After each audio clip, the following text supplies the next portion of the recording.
Oh yeah.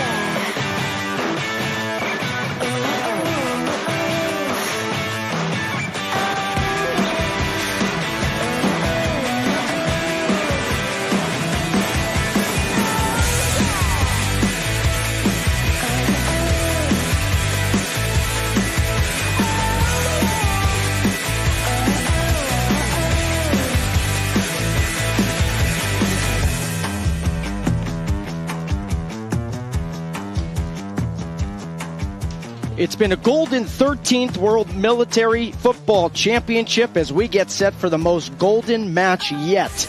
Cameroon looks to become the first ever African nation to win the gold medal. Standing in their way is France, who are trying to win their second in the last 4 tournaments. 24 matches down, 1 to go here in Spokane. As we say hi everybody, bonjour to those of you in Cameroon and France. I'm Alex Gould. Alongside me is U.S. Air Force Staff Sergeant Shelby Pruitt-Johnson. Merci. Thank you for joining us here for some fantastic Friday afternoon football. Partner, great to be here with you. We have told 10 military nations stories for 2 weeks. We have seen the fire out on the pitch. We have witnessed the friendship through sport. And today, we will witness one of these 2 nations be the last country standing. For all the marbles, it's Cameroon and France. Where else would you rather be, Shelby? Well, today is the day out here in beautiful Spokane, Washington. We get to see France and Cameroon battle it out on the field for the 13th CISM World Military Women's Football Championship. Today is the day it's all come down to this. So Cameroon, let's see how they reach their first ever gold medal match, shall we? Our crew put together some highlights throughout the tournament. For Cameroon, it started difficult. A match against the United States, they won 2-1 on a 79th minute goal by Tabe. That proved to be the difference, Shelby. In Group A, they outscored opponents 25-1 in Group A. They beat Belgium 8-0. They wound up beating Ireland 12-0 and Germany 3-0. Only 1 goal allowed for this Cameroon squad. They are hot coming into this gold medal match. Absolutely. They could not make the El Paso tournament in 2018, but they're back and better than ever here on the U.S. soil looking for that gold medal. Tabe had 5 last match. 5. We won't talk about the name. I know our crew didn't want us to shout it out or say the word glut. But 5 last match against Belgium. Boy, she is the goal-scoring leader in this tournament with 8 goals. France has to lock her down if they want to win today. Exactly. We talk about man marking, right? France has to man mark Tabe. She is too quick, too skilled, and she might get a couple more here in the back of the net. And of course, for the French, France, they have outscored opponents 17-1 in Group B. Winners in Group B. Their first 3 matches were fairly easy for the French. They beat the Dutch 8-0. They wound up beating Mali 5-1 and Canada 3-0 despite scoring in that match for the first time in the 62nd minute. But they were battle-tested against South Korea. All France needed to do, Shelby, was tie or win to get into the gold medal match. A 90th minute goal by Rachel Corpos was the difference. That was the game to watch. That was the deciding factor between the bronze and gold medal opponents, and France brought it home, and they're about to bring it home here at the game tonight. I mean, for France, this is the second time in 4 years that they've made the gold medal match. They wound up winning in 2016, the lone gold medal for France. It was in Rennes, France. They beat Brazil 2-1. They got revenge after losing to Brazil in 2015. This French team is built differently. And for Cameroon, they're going to need to make sure that they can stop Sarah Paulison, who has 4 goals herself in this tournament. Well, from the beginning of the tournament, we knew that the French and Cameroon were teams to beat, and what a treat it is to see them battle it out here tonight.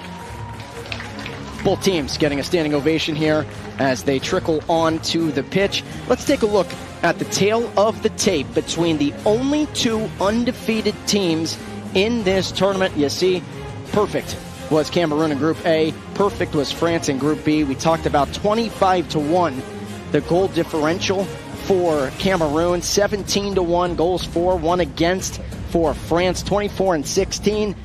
I mean, this is mano-a-mano. This is a dogfight. This is what you want for the gold medal match. Absolutely. We're going to see some great football here tonight by both teams. The quickness, the pace is going to be up to par, and then we're going to see the technical skills that the French team has to bring into the pitch. So you see, they're getting ready for the CISM March. This is the biggest attendance we've seen from a non-United States team. It's a very good attendance here, nearest to us on the near side of the pitch. A lot of nations are watching. We can just see from our vantage point right now, we see Germany, we see the Netherlands, we see Belgium and Ireland just in front of us. And you know there's more nations that are trickled around. Mali's over there in the shade, cooling off there by the locker room after they played Germany earlier today. You see confidence there, making sure the chopstick is on, and boy, is she confident. She's another player for Cameroon that is lethal and can strike at any point in time.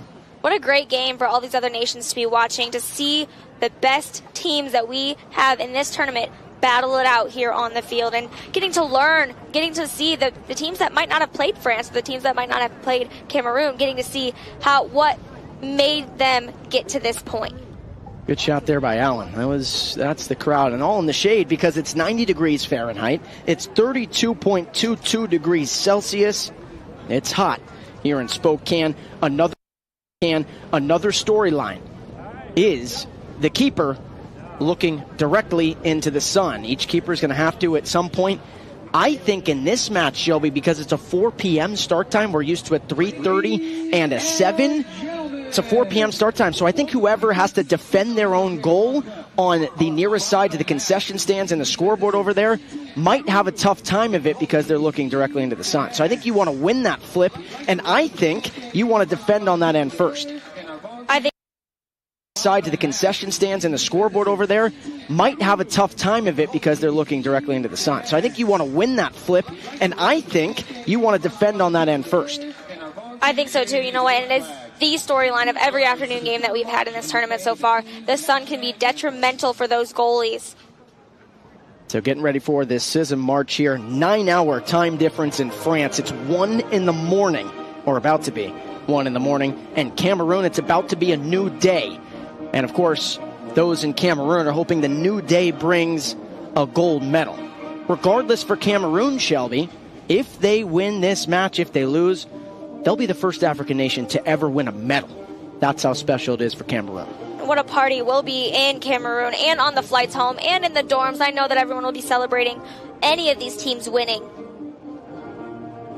So the CISM March here unites both nations, unites all the countries that are here in the United States. As you see, the referees followed by a lot of the little boys and girls that look up to these powerful women for what they do. We're defending their own countries, but also defending the pitch. All right, we'll have the national anthem for Cameroon, followed by the national anthem for France.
And now, the national anthem of France.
Two beautiful national anthems there. You see the kids coming off the pitch.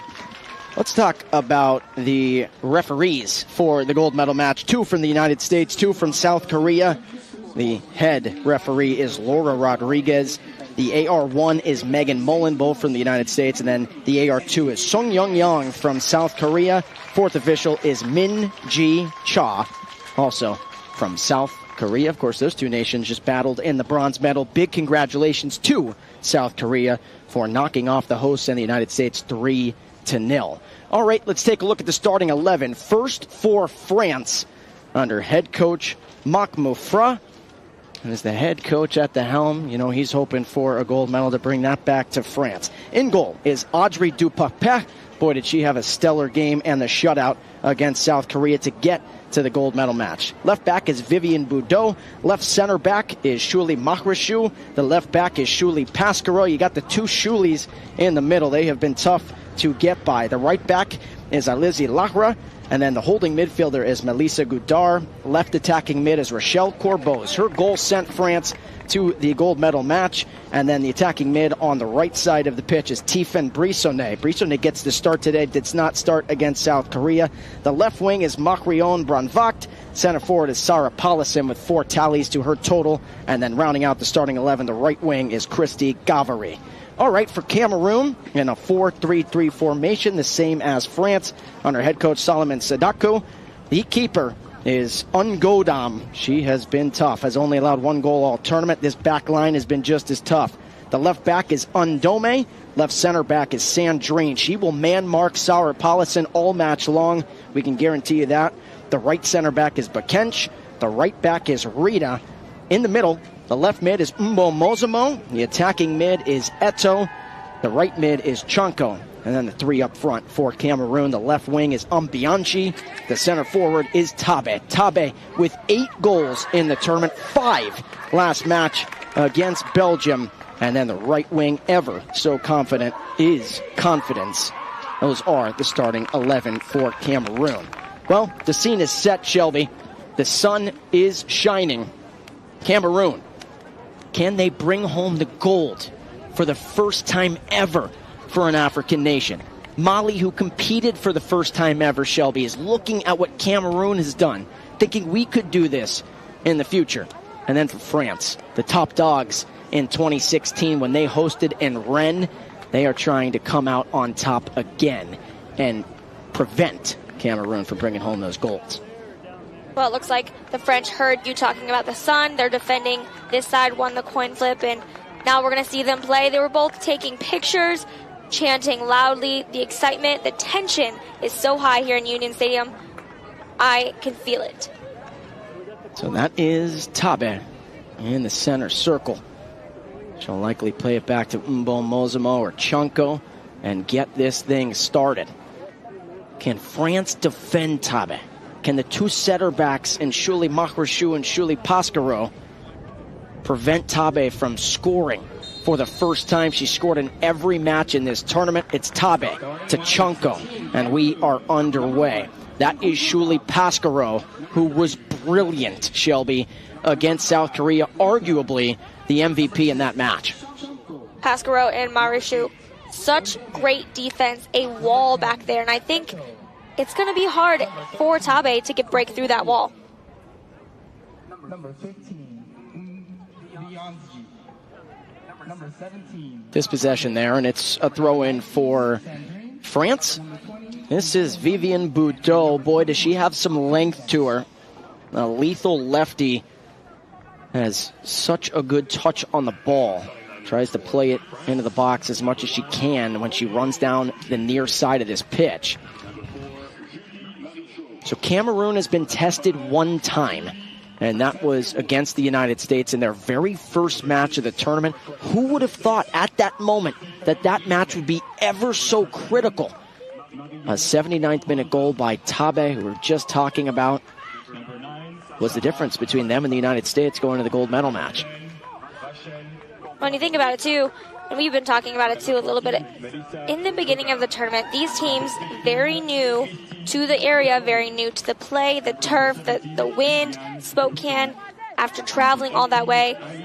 kind of getting their feet together there in the first couple of matches, but now everyone is on their A game. They've had time to practice, to film, to watch film, to get together as a team, and now they're ready to put it all down on the pitch. Both nations are very tactical. Both nations play with a lot of pace. I think we can say with Tabe right here, could be the first chance. Tabe can't let her get to the left. Tabe with the try, and there's the first save of the match by Audrey Dupaper, the keeper for France. And we were just talking about that. You see, there was 2 French defenders on Tabe, and she still got by both of them. Just couldn't quite get enough on the left foot. We talked a little bit, and we talked about it in the bronze medal match, the momentum that the team gains when you have that first or second attacking offensive play in the first couple of minutes of the game can really set the pace for the rest of the match. And one of the storylines that I was just going to get to is this could be a crossing opportunity for Eto, but no one was there on the backside of the play. Confidence is trying to deflect one off of Lara. But talking about it, for Cameroon, it's the quickness, right? We just lightning speed. And you saw Tabe there blow by any defender she wants to. On the flip side of things, as Rita realized she had to get it out of there, and now the keeper in on Godam is well outside the 18, has to trickle back. But for France, give and goes. Just their passing accuracy has been the best out of any team in this tournament. Here's a chance for France. Christy Galvary. Galvary trying to find Paulison. Instead, it is Van Bracht.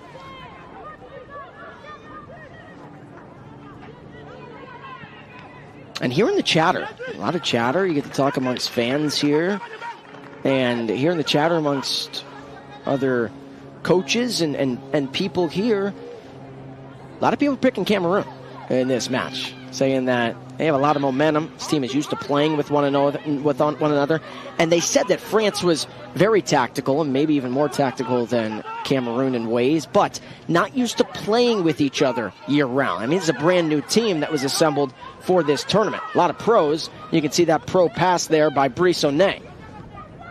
Here's Brissonnet again. Kind of punches one into the air with that left foot. Give a touch on the ball there by Goudard on the slide tackle. Ball, Paulison, could be the first for France. Paulison diving, still has it. Paulison, and it's an own goal by Rita. And was anything called? Wait a minute, I believe we have a handball here. So it's going to be no goal for France. It would have been an own goal by Rita, and a handball was called. You couldn't hear the whistle because the crowd was getting up on their feet, screaming and yelling. And so it's still 0-0. That was such a great play, being able to be there in the box and have that momentum to keep going and crashing. Just amazing. And then you know what? I think the momentum is picking up here for the French team. The play from Christy Galvary, what she has done, I don't know if we've talked about her enough, the right wing for France. Her crosses, the touch, the pass accuracy has been so tough to stop. Here's another one. Paulison tried to leave it. Van Bracht was on the other side. So Van Bracht right there couldn't get to it. And then Tabe, so you got 4 white jerseys.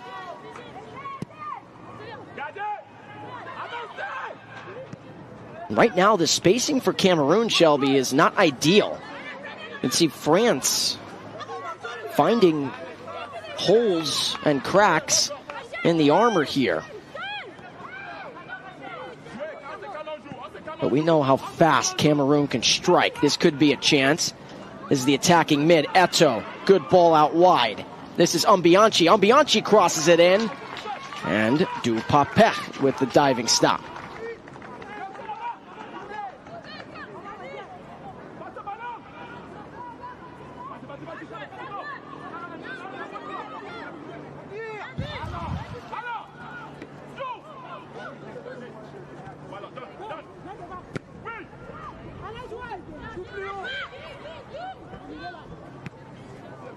We saw South Korea do this a lot last game, playing through the back, taking the time to let their other teammates set up for a good pass just like that one there.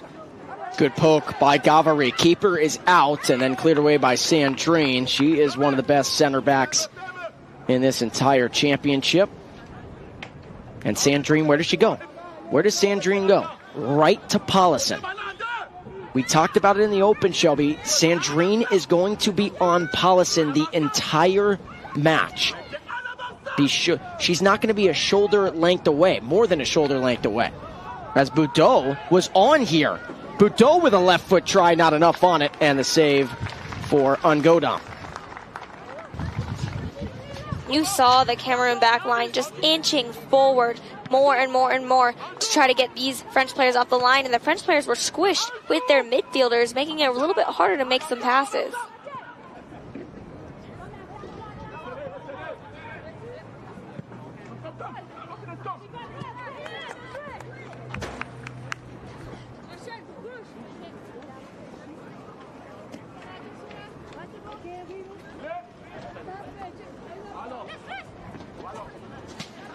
A couple of throw-ins here for Cameroon.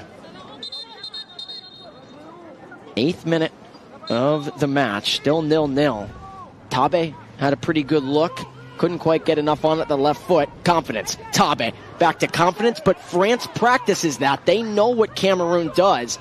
Very similar, almost mirroring the French and what they do as Brissonnet goes down, and that is a foul against Cameroon. Pasquerot knows, like you said, they practice the give and goes being there. Pasquerot and Marichaux, she knew Pasquerot, if she could get up there and mark the passing, Marichaux's going to mark in case the pass gets through. So they're very, very good teamwork together. The two Shulis, they're in the back line, the center backs for the French.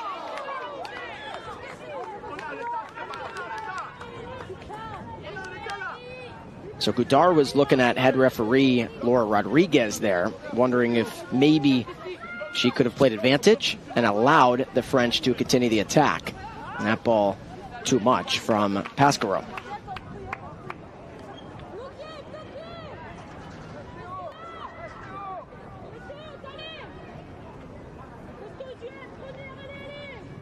So to all of you staying up late in Cameroon, we hear you, we see you, we appreciate all of you guys and gals for watching these women, sticking with them. I mean, the Cameroon fan base, Shelby, has been amazing.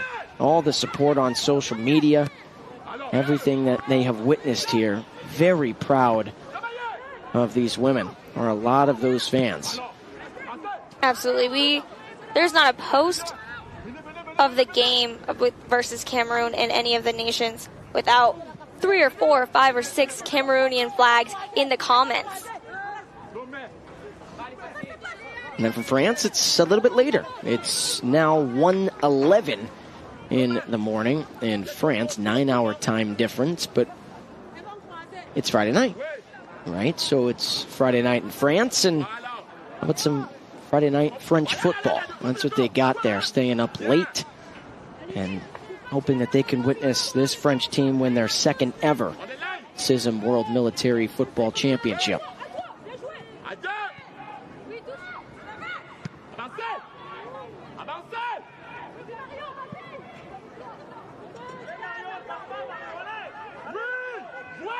Ambianchi, the right wing,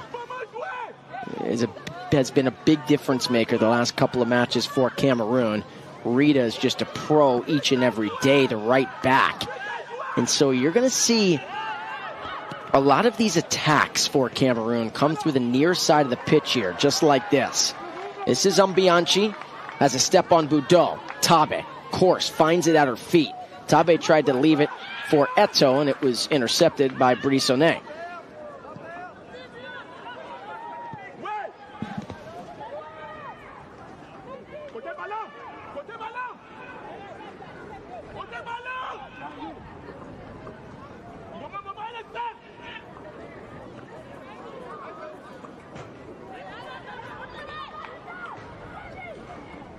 I mean, Cameroon, you talk about video game numbers. Cameroon outscored opponents 25-1 in this tournament.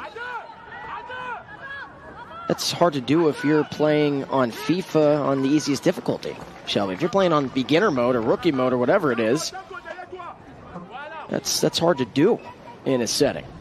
And then you look at France, and France's 8 goals behind Cameroon, and they're still at 17-1. So both of these nations just dominated their groups, even though they both still had to be tested by one nation. Cameroon had to be tested by the United States, and then France had to be tested by South Korea. Boudot, see if she wants to throw it inside the 18 here. Boudot, it's in the 18. Trying to look for Corbeau. There's Paulison. Paulison to Corbeau. Corbeau back to Paulison. Paulison misses wide of the mark. Paulison doesn't miss too many of those. She can't believe it. Those two, boy, it's like they finish each other's sentences with the soccer ball, the football at their feet. One touch there, easy, right there in front of the goal, just having that poise to pass it, to shoot it there, a little bit wide. But other than that, I think it would have made it in. Brisonnet has Bron Vogt. Bron Vogt right foot try and a save for Ngodam.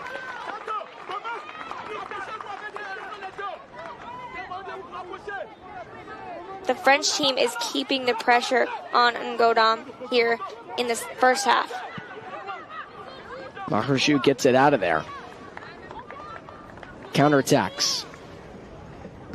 Both nations are going to be so quick. Once the keeper gets the ball and makes the save or stops a cross, you have to sprint back defensively, especially if you're pulling your right and left backs on the flanks. You got to be ready because both Cameroon and France want to play quickly and play with some pace, just like this. Little collision. All ball there. Boudot wants to switch sides of the pitch. Mbomozimo got in the way. And then Boudot looked like she turned it over, but Eto couldn't control it. Now Corbeau has Gavary on the far flank. Gavary plays it on the ground. And a good interception there by Bakench, one of the center backs. You can see the Cameroon back line. They are looking for those crosses just like the French team, but they're there to intercept. I think it's going to have to be a little bit of air balls crossing it in the middle.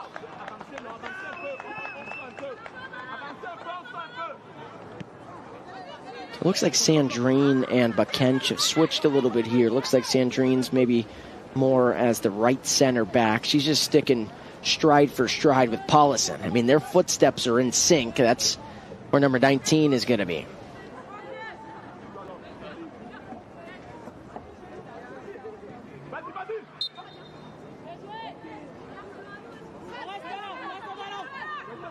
So 15th minute, 0-0. France has had two really good chances. Cameroon had a decent chance, but Tabe couldn't get enough on the left foot. So it's 3 shots to 1 so far.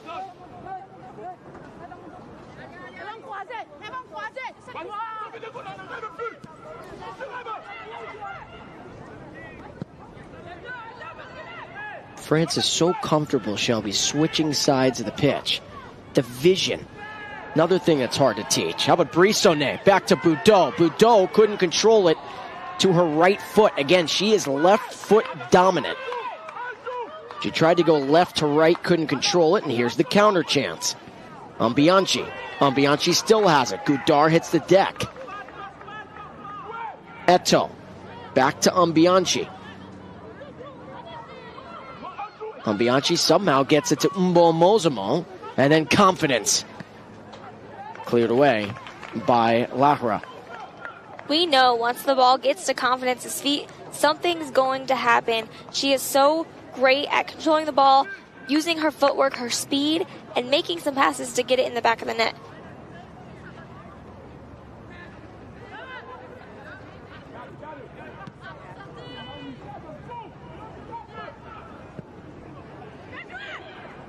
Great clear to here to Bron Vogt.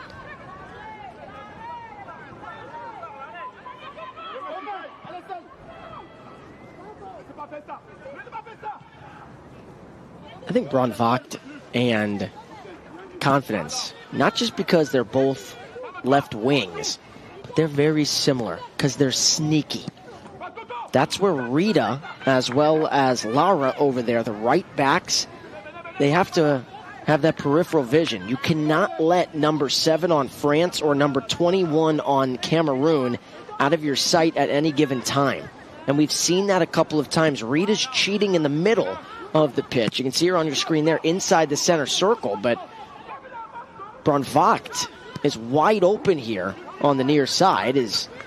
That was a wild shot attempt from way outside the 18.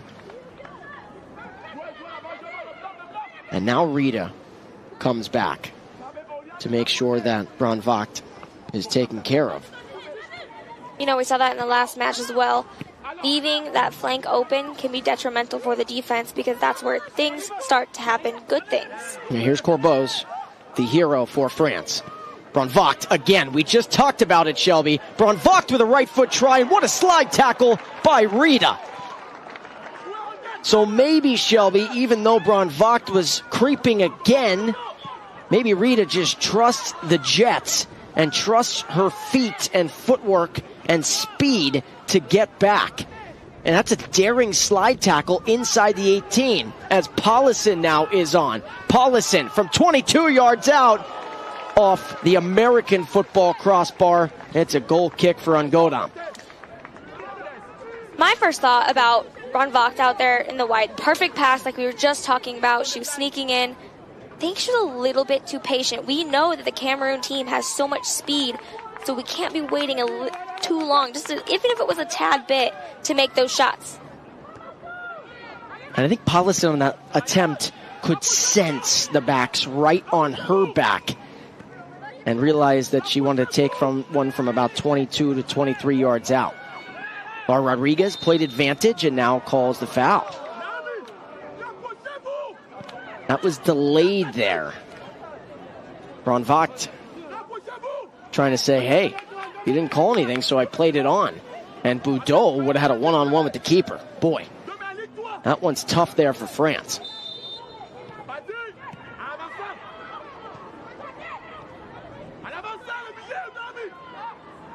Mahrachou. Beautiful ball to Gavary. But the flag goes up offside, and that is Megan Mullen, the assistant referee, who was all over. Kind of like the sequence of passing with the French team there. They slowed it down a little bit, made some close push passes, and then waited to make that long ball. There's players getting water for Cameroon. Bodies are tired. Paulison, did she time it well? Not going to matter because Sandrine with the length of that left foot. And a foul on Goudard, and Cameroon played it immediately before anything happened.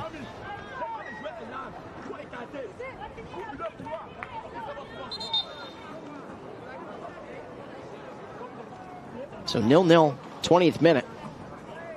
Water break coming up here in about 2 to 3 minutes or so. Again, there's one water break in each half because it is hot. But Cameroon, some of their players have taken a couple of water breaks already. Made sure that they stayed hydrated. Ambianchi. Working on 2 defenders. Makes a move. Ambianchi trying to cross one in if she can. Now stopping on the ball. Good interception there. And help. That's the left wing, and Brandvogt getting back. Mbomozamo. They're looking for Tabe. It's going to be physical. And yet again, Rita's going to have her work cut out for her, Shelby. She's going to need some help over here on the near side. They continue to play through Brandvogt. I think they have an advantage on this near side of the pitch. She's doing a great job, too, at going to the ball, making sure she's receiving the passes that are passed to her, and making sure that she's not letting any of her teammates down.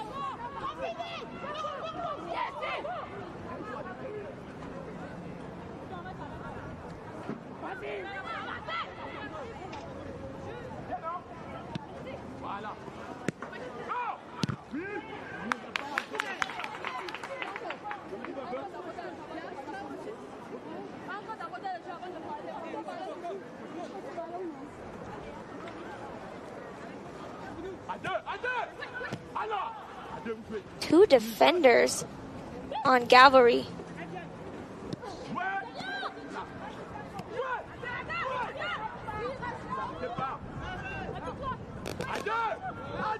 So here's Paulison, and out wide. This is the right back in Lara. Good give and go.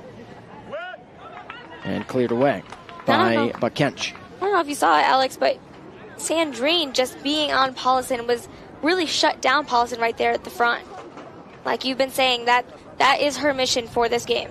Yeah, you're going to see Sandrine stride for stride. You can see her there on the corner of your screen right there. Those two will be stride for stride the entire match. Here's Paulison, but Paulison is offside, and that's because Sandrine is so witty, Shelby. She took a couple of steps forward to bait Paulison into the offside. But also we know a lot of you are commenting, maybe back in Cameroon or France. There's a lot of lines on the field here, Shelby, because this is an American football field. So this is a joint high school football stadium. The Meade Panthers, you see in the end zone over by the goal where Ungodam is defending, and then where Dupapech for France is defending, that is Mount Spokane Wildcats. So this is an American football field. It's turf. It's not grass. That's why you have those lines out on the field. But Cameroon and France, used to it by now, understanding the boundaries, where the touch line is. And both teams still know how to give and go, I'll tell you that. That's what we were talking about a little bit earlier, is the few first games, you're really getting used to the field. But this is the last game of the tournament. These teams know what to do, how to play, and have adjusted to this field to make sure they're playing the best game they can.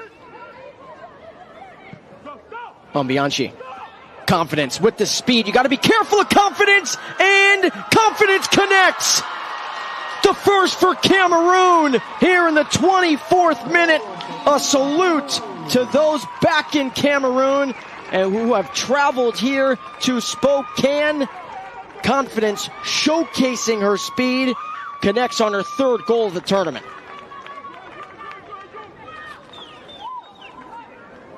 Like I was saying earlier, when the ball gets to Confidence, she knows how to make things happen. The speed and an utter easy push pass there into the corner. What a play. So Cameroon, and that deflected off the right foot of Dupapech. Cameroon, all of their attacks for the most part here in the first half, Shelby, were on the near side. They were playing through their right wing in Bianchi. And then all of a sudden, what does Bianchi do? Sees that Confidence has a one-on-one with Lara on the far side of the pitch and plays the ball perfectly. Confidence not going to miss from about 10 yards out. Boy, France has controlled a lot of the possession here.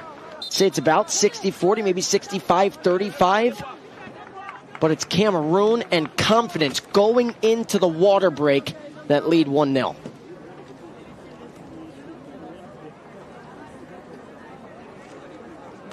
Well, speaking of goals, let's take a look at some of the top scorers in this tournament. You take a look, Tabe with her 8. Everyone's looking up at her, and realistically in this match, no one could possibly catch her. I mean, Paulison would have to get 4 against Cameroon the final 75 or so minutes, 65 or so minutes.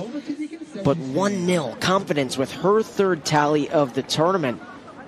That is how quick Cameroon can strike. Well, we've been talking a lot about the speed this entire time, and you've really seen it out here on the field. We don't even have to tell you anymore. This team is so quick with their passes, with their runs. They're so confident, as Confident scored that first goal, and now they're coming in here the second half of the first half harder than ever. This is the first time in the tournament that France has trailed. So now we'll see. This is a battle-tested nation, a battle-tested team. But this is the first time they have trailed all tournament long. Against South Korea, it was 0-0 to the 90th minute. Corbos put one in the back of the net. Against Mali, France played that whole second half up a woman. Mali actually scored down a woman, so it made it a 2-1 affair. And then France wound up winning 5-1. Cameroon has led in every single match now.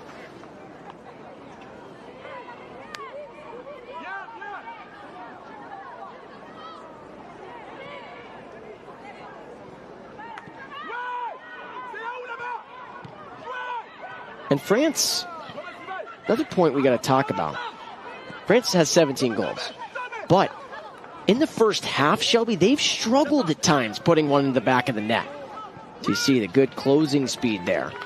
And the clearance. That was Ndome.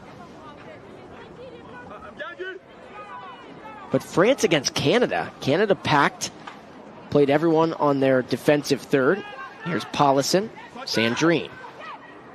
Brissonnet, and the win on that 50-50 ball by Ambianchi. France has struggled in the first half. And it hasn't been a struggle to put up shots or even put them on frame. But against Canada, it took them till the 62nd minute by Anissa Belkacemi to finally break that scoreless tie. Against South Korea, took them 90 minutes to score and break that 0-0 tie. I think with both of those teams, it was the defensive line that was the deal breaker for this French team. Eto'o, got to get it out of there. Eto'o, and there's the whistle. The French does well at bringing it from the back and bringing it from the middle, but once it gets to that defensive line, it's so hard to get through the 3-4 players that are back there and get one on the goal. But the French have had a few opportunities, just having to capitalize on the opportunities that they do have.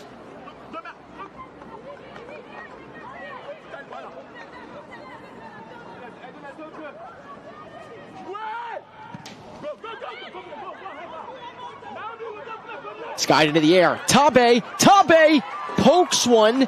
I'm not sure if he was trying to chip it over the keeper and Dupapet, but Tabe couldn't control it with the right foot. That's a sigh of relief there for France. Then the last 10 minutes or so, Shelby, France in the back line has been tested as much as they've been all tournament with confidence in Tabe. You know, with that play in particular, I was a little bit surprised not to see confidence on the back end of that goal, ready for a deflection like that.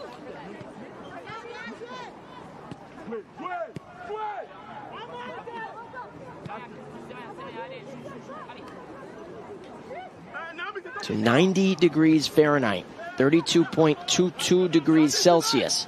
Boudot, natural lefty. Here's Brissonnet, also a lefty. And a good deflection there. You can hear the frustration there, just maybe not passing it fast enough, maybe not making the plays fast enough there for Brissonnet.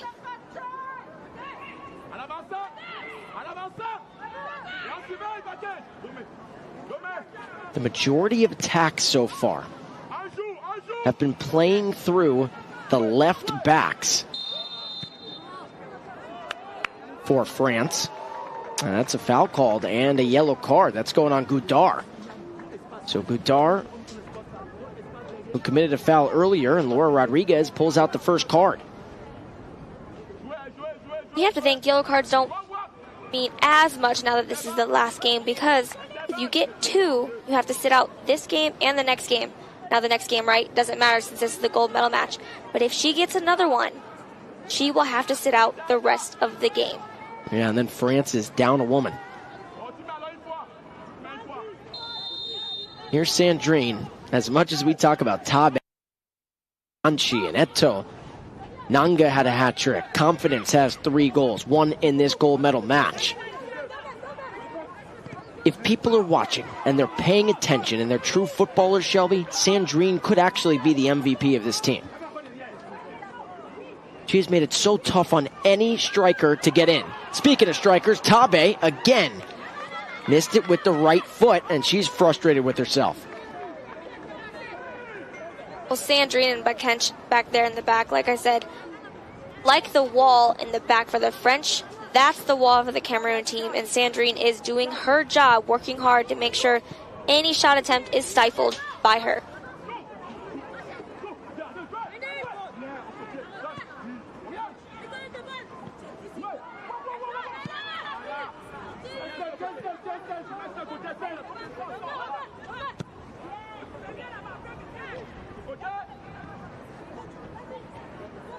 Even Tabe's ability to control it off the chest is so impressive. On Bianchi, onside, Dupapet got the right foot, realized she couldn't get it with her hands. Had to sort of slide tackle there, and that was the right decision. Well, after that slide tackle, it almost looked like she lost it there on the side, and one of the Cameroon team members, the offensive, probably could have passed it in there. Confidence. Chonko, right foot, right to Dupapet. Don't forget, Ungodam has to stare into that Spokane sun in the second half. Normally about, 5:15, 5:30 local time, Pacific time. Right now it's 4:34. It's when it starts to get really bad. Good ball, but too much. Said good ball, it was a little strong that time from Godard. Good idea. Little less better of a ball. Lara.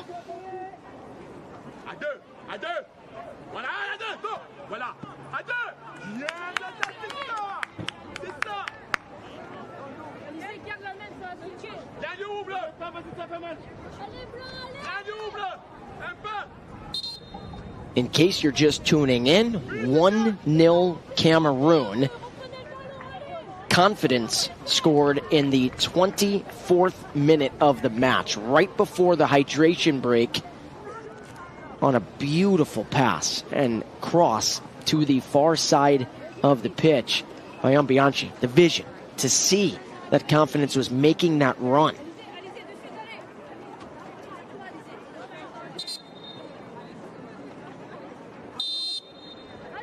France has outshot Cameroon here in the first half, 4-2.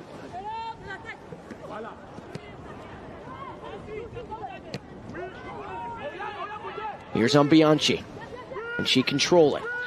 To play it back. Mbomozamo. Anytime it's anywhere near Confidence, that's what Cameroon's trying to do. And now I think they sense that they have an advantage on the far side, on that left wing. And what they're trying to do, Shelby, it seems like, is even though they're playing through the right wing and Bianchi and to the near side, they're hoping that they can get Confidence on a 1v1 with Lara. They think they have an advantage there. It's what you saw, and that's how the goal was scored.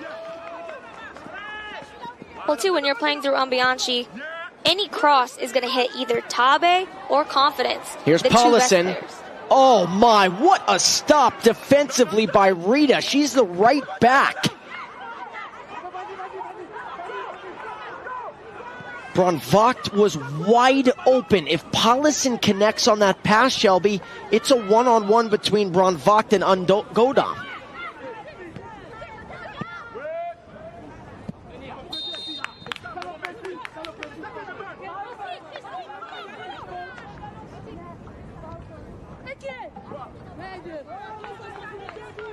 That last build-up for France could have been the one to equalize things here. 35 minutes in.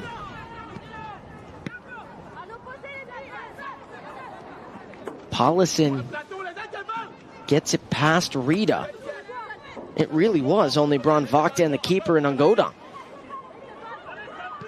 Another ball. Brandvogt again, Rita sliding and making the defensive play. I mean, you were talking about Sandrine, but Rita has been really showing her defensive skills here in the past couple of minutes. Rita, she covers so much space so quickly. I mean, really, it's like she's daring Brandvogt to try and get by her. Her closing speed, her ability to get back to the middle of the pitch or get out wide is sensational. Well, when you were saying a little bit earlier how Brandvogt was kind of sneaking around and how Rita was kind of giving a little bit of space, that was my first thought was, I think Rita can get back in enough time.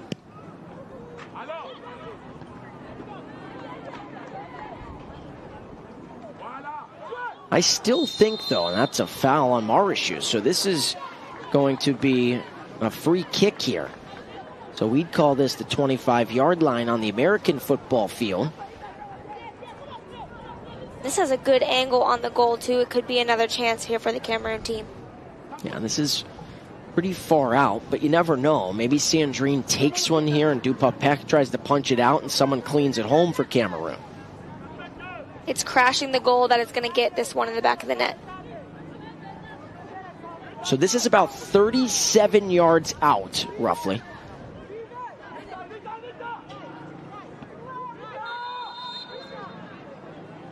Sandrine on the ground, off the right foot of Eto'o.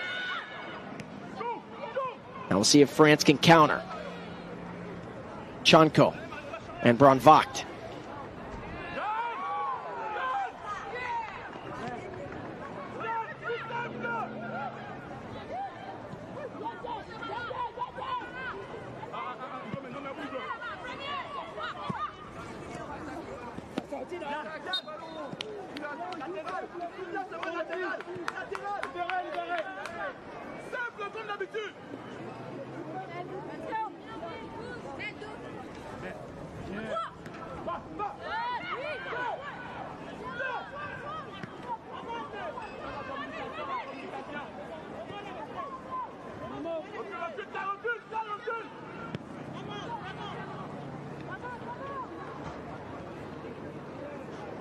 Cameroon has not really tried to play through the middle at all.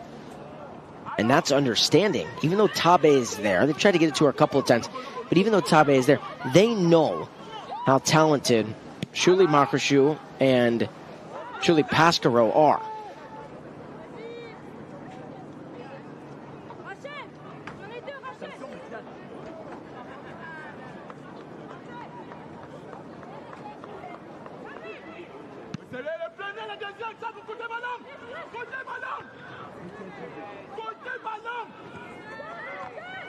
Boudot.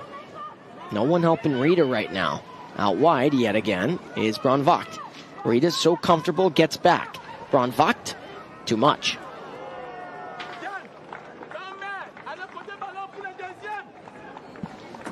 It's either the runs are a little bit too late or a little bit too early for the French offensive.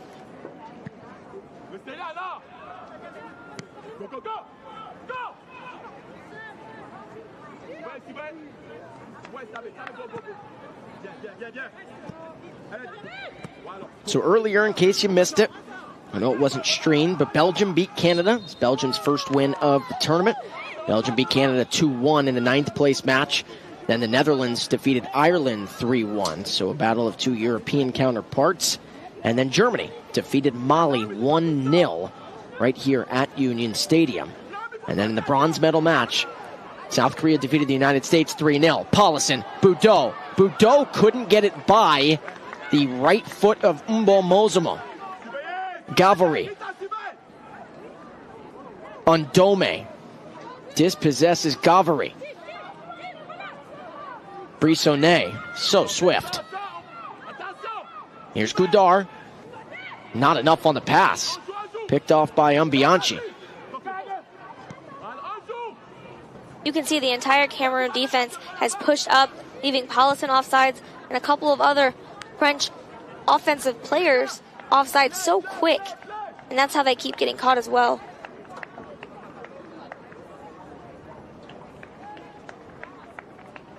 Final 4+ minutes of the first half.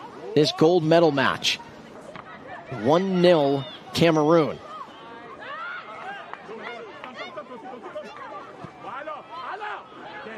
France, their attacks though, Shelby, have still been good. There's a lot to talk about, I think, if you're Cameroon. It's exactly this. Bronvacht left foot try and almost slipping was on Godam, who then falls on the ball. I know Rita has the closing speed. I know she does. But she's going to need some help on this left wing side for France, because France has built plenty of their attacks, and I think that's what head coach Solomon Sadako is saying over there. He's looking, he's saying someone has to help Rita. As good as Rita is, as much as they trust her, I mean, Bronvacht every time is slipping through. think Ngodam too is almost expecting a shot almost every time from Van Vogt, and maybe switching it up a little bit will cause a little bit more of an opportunity on the goal there. And Ngodam is so good at getting those balls that are near her and even reaching for the balls that are anywhere other on the sides or in the corners. But something a little bit more unexpected to get into the back of the net for the French team.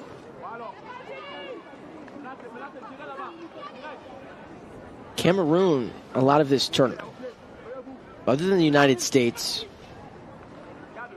pure ability. They could play through the middle of the pitch, play through the flanks, whatever they wanted to do. Their back line, a lot of times, too, didn't get tested a whole lot.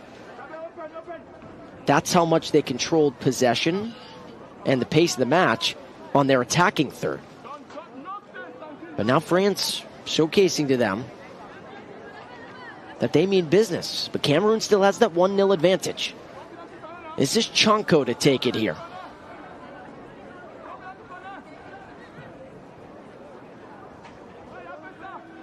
This would be something if Cameroon could set up a second just before halftime.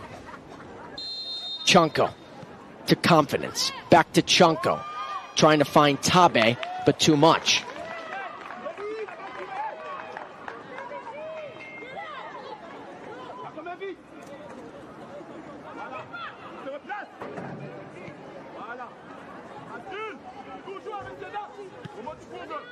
So much adrenaline coming into this match. Maybe some nerves too, but we said this earlier, especially with South Korea. There were no nerves on that South Korean team. If there were, you could not see them. Both of these teams, both of these nations look so calm, cool, and collected. Couple of passes here and there, maybe off the mark, but both teams as confident as ever heading into this match, and they have showcased it here in the first half. We have to think each team probably has a little bit of jitters going into the gold medal match. But you're right, you can't tell out on the field. They're so calm and poised with their passes. Cameroon's playing like it's just any other game and doing great. Corpos looking for Arpachou. Couldn't find her.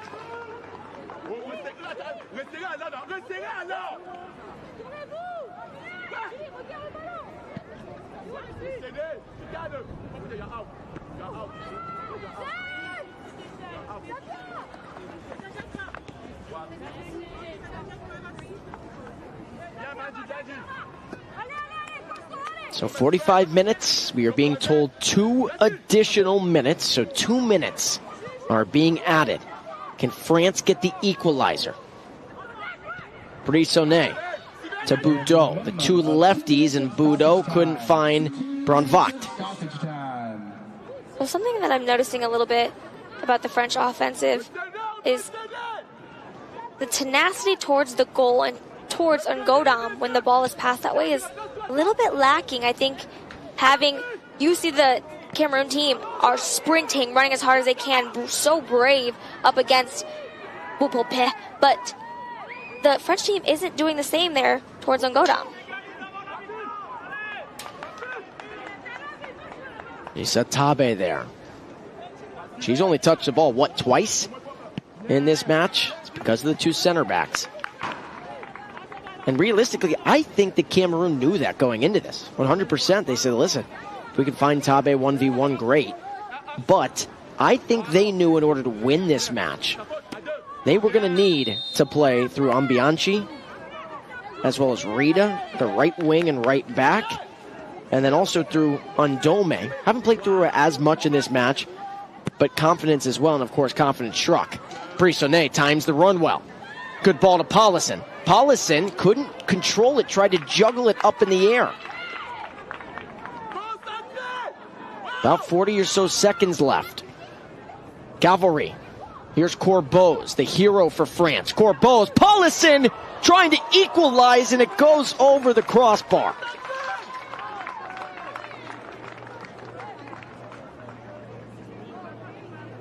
We've seen exactly that from France all championship long. One pass, immediate second pass to a third, whether it goes into the back of the net or not, you're proud of the way you set it up. Paulison, of course, was hoping that would equalize things just before halftime. But if France keeps doing that in the second half, Shelby, one of those is going to find the back of the net, and that is the whistle. We are at halftime, 1-0 Cameroon.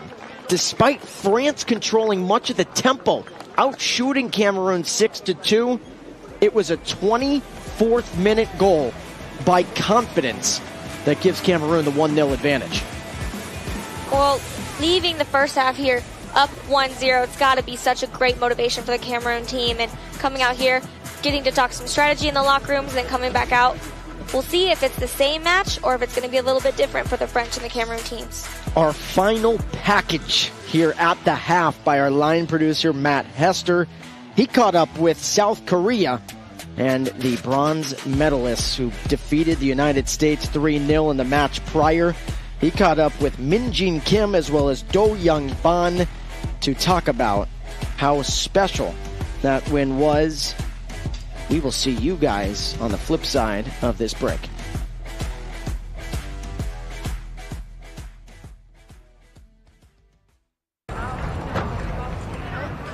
우선 축구는 이 선수 11명이 뛰는 종목이잖아요. 선수 11명이 뛰는 종목이잖아요. 누군가와 같이 할 수 있다는 게, 그러니까 희노애락을 같이 할 수 있다는 게 어떻게 보면 큰 장점이기도 하고, 또 좋은 결과를 맺었을 때 그 기쁨이 더 배가 되지 않는 종목이지 않나 생각합니다. 일단은 오랜 시간 비행기를 좀 타고 와서 그런지 조금 시차 적응이 좀 힘들었지만, 그래도 저희가 준비했던 만큼은 아니지만 그래도 다 같이 하려는 게 있어서 재미있게 게임했습니다. 일단은 그러니까 이 한국을 대표해서 나왔다는 것 자체도 영광이고, 또 그 와서 응원해 주셨을 때 같이 환호해 주시는 게, 이걸 보면은 더 굉장히 큰 기쁨을 느끼고 더 자랑스러운 것 같다고. 대한민국! 이 팀과 함께 하면서 다른 팀과 다르게 뭔가 가족 같은 느낌이 많이 들었다고 해야 되나? 그래가지고 뭐 슬픈 일이 있든 기쁜 일이 있든 함께해서 모든 게 다 좋았습니다. 우선은 이렇게 멀리까지 와서 경기를 하게 됐는데, 항상 좋은 결과를 가지고 가겠다고 시합을 나오지만 뭐 결과는 뜻대로 되지 않는 게 시합인 거고, 그래도 이 미국에 와서 저희가 끝날 때까지 최선을 다하는 모습을 보여드릴 테니 계속해서 응원해 주시기 바랍니다.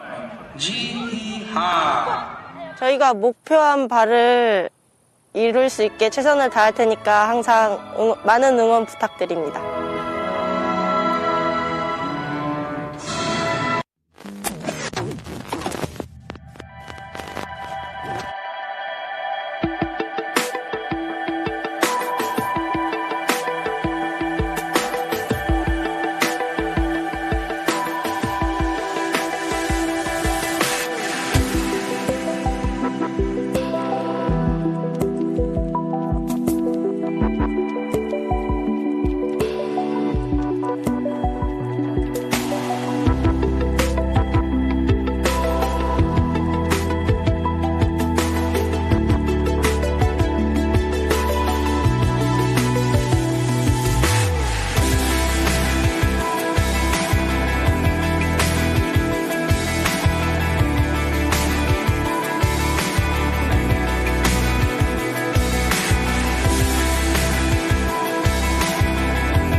C'est une grande fierté d'être président du Conseil international des sports militaires. Pourquoi? Parce que ce CISM, c'est d'abord une organisation internationale universelle. Elle réunit 138 pays venant de tous les continents. Et ces pays partagent les mêmes valeurs, la fraternité, la solidarité, le partage. Ces valeurs, eh bien, c'est la devise du CISM, l'amitié par le sport. Ce sont les fondations du CISM qu'il faut absolument préserver. Demain, quels sont les enjeux? Ils sont simples, ils sont de 3 ordres. La première, préserver, conserver, développer l'organisation du CISM comme étant une organisation mondiale reconnue par l'ensemble du mouvement sportif international. Mais aussi axer le développement sur la reconstruction par le sport des blessés militaires de tous les pays, pour les inclure dans des compétitions internationales avec leurs camarades valides. Un axe majeur sera de développer la coopération technique, la solidarité entre les différentes nations. Voilà ce que c'est que le CISM de demain et pour lequel, je sais, je peux compter sur vous.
About 60 seconds away from the second half of the gold medal match between Cameroon and France.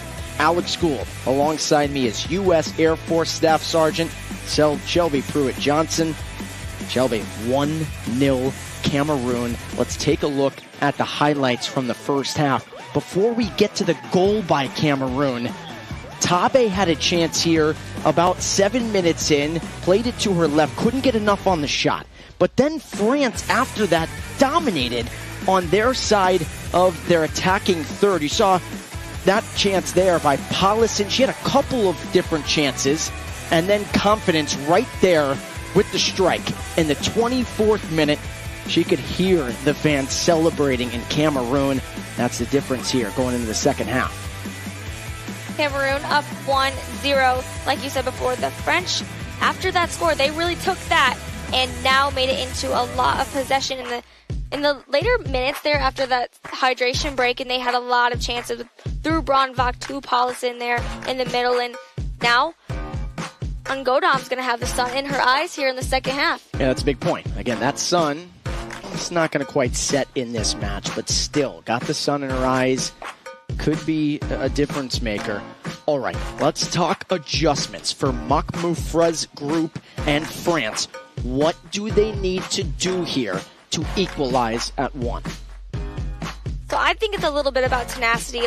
There's been a lot of goals crossed, sent to Ungodam with not a lot of speed, just near the goal box in general. And the French team, Paulison, the offensive line, I think could crash the goal, maybe cause a deflection, cause some pressure, and be able to get it in the back of the net. Otherwise, they look a little bit tame in the front.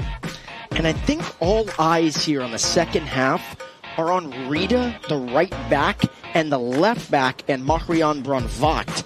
I said left back, I mean left wing. Because Rita, as good as her closing speed is, she's one of the best backs in this tournament. But the eyes are on her because at times she trusts her legs to get back.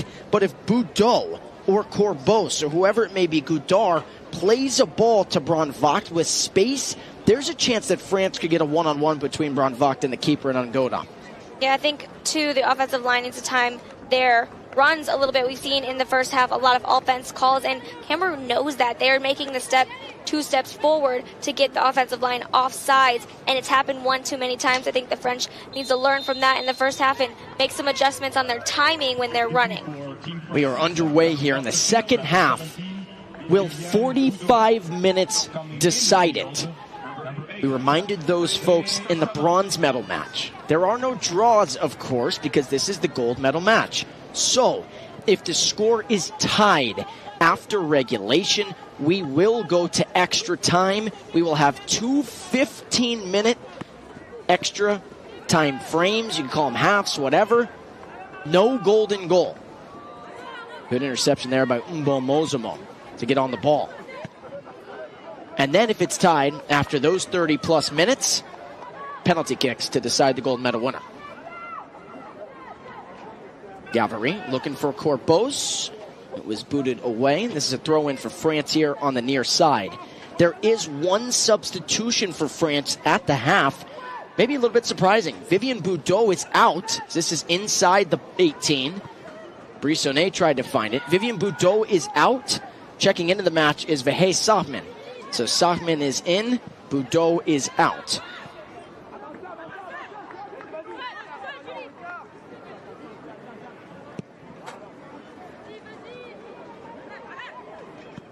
So Sahman goes right into that left back role. Bronvacht. Paulison leaves it. Corbos could have one, and there's the equalizer for France. Not even 90 seconds into the second half. France was threatening the entire first half. How about the deke by Paulison to leave it for the hero in Corbos? And we are tied 1-1 in the 47th minute. It's the awareness. You can see her looking around. She knows Corbos is behind her, leaving it there for a nice push pass in the corner. All day, every day, that's going to be a goal. And what did we say? Who set it up? But the left wing and Marianne Bronvacht set it up for France. We said there was too much space in that first half. Bronvacht gets the space, crosses one in. Paulison. Oh, what a witty play to leave it. And Corbos has the equalizer. Now, even playing field again for France and Cameroon. Ready to see who can make that one up on the pitch here. And we saw Gavary here just a little bit ago telling her team, okay, great, we made the goal, but let's calm down. Let's focus here in the second half to get one more in the net.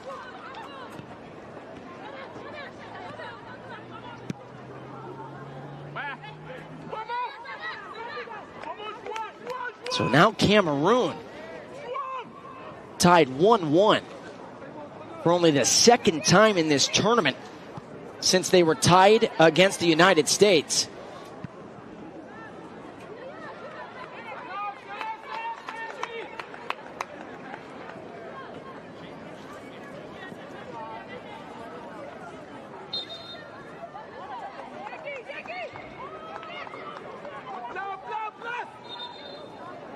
An illegal throw in there for the Cameroon team. And you can't have that in this second half. Not in a gold medal match. Fundamentals have to be there. I know it's just a throw in, but you don't want to set up a second here for France. Corbos was looking at Brissonnet. Brissonnet actually cut back to the near side of the pitch. I thought Brissonnet was going to go out wide a little bit more in the middle of the pitch. I think that's what Corbos wanted Brissonnet to do. Great. A little too far. And on Godon, you see, she's got the hat on. She knows she's staring into the sun. This is an advantage for France. I know there's people at home watching saying, come on, it's the sun, you know, both sides get the chance. It's going to get a lot worse. That's why Ngodom has the hat on there. We have seen 3+ goals in this tournament be scored because the keeper can't locate the ball. This is Gavary working on Ndome, 1v1. Back to Brissonnet. Excuse me, that's Corbos. Corbos to Gavary. Gavary, can she set up a second? Gavary, Paulison leaves it again. And maybe that's one of those where Paulison could have tried to one-time it in the air on that right foot.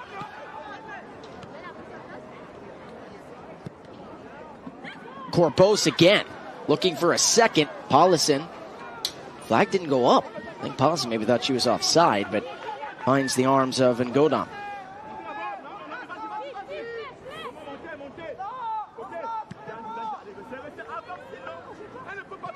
I mean, we said it though, Shelby. I could sense it.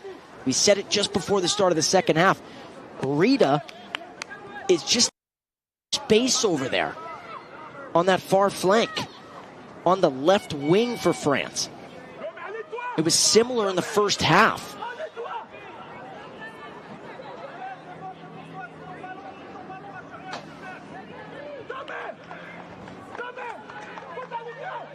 France, who controlled possession about 60-40 in that first half, maybe a little bit more than that.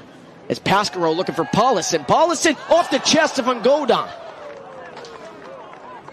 Maybe it was the pressure from Sarah Paulison. Maybe it's that sun. The ball's bouncing up. When it gets up higher than about chest length, that's when that sun becomes a factor. And that's kind of what I was talking about there. Paulison being right next to Ngodom, providing that pressure and being there for deflection off the ball to just do a one-touch there in the net.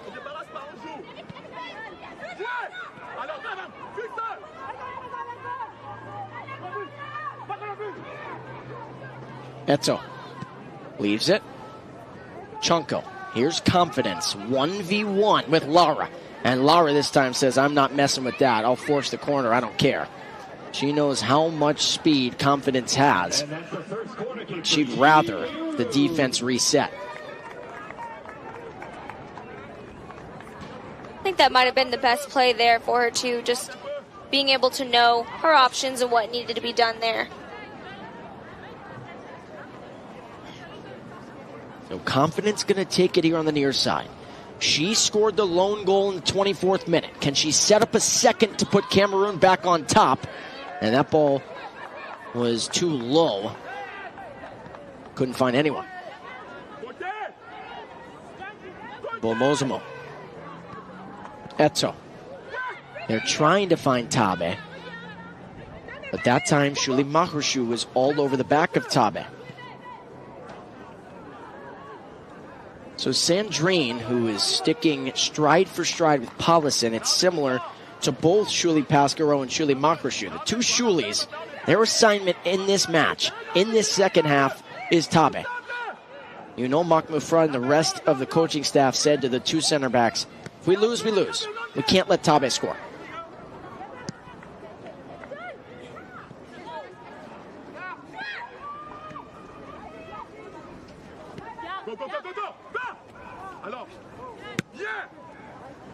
Bianchi couldn't keep it in. It'd be a throw-in for France on the far flank.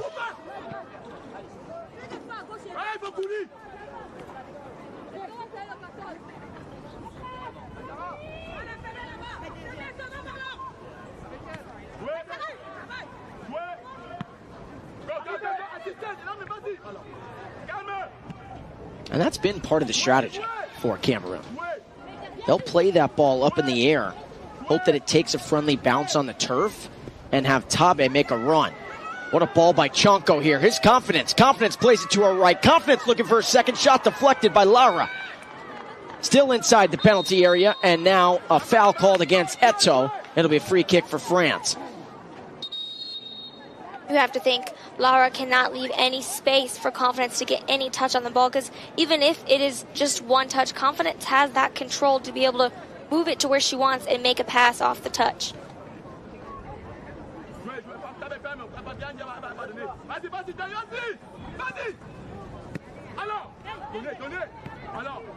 I'll tell you what, I've liked Cameroon's response here after allowing that quick goal about 90 seconds in to the second half. They played very patiently.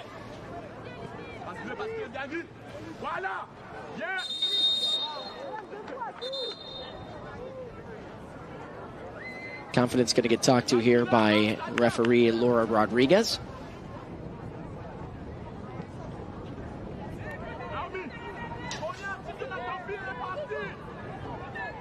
And now I'm just surveying the pitch, looking at the pitch here.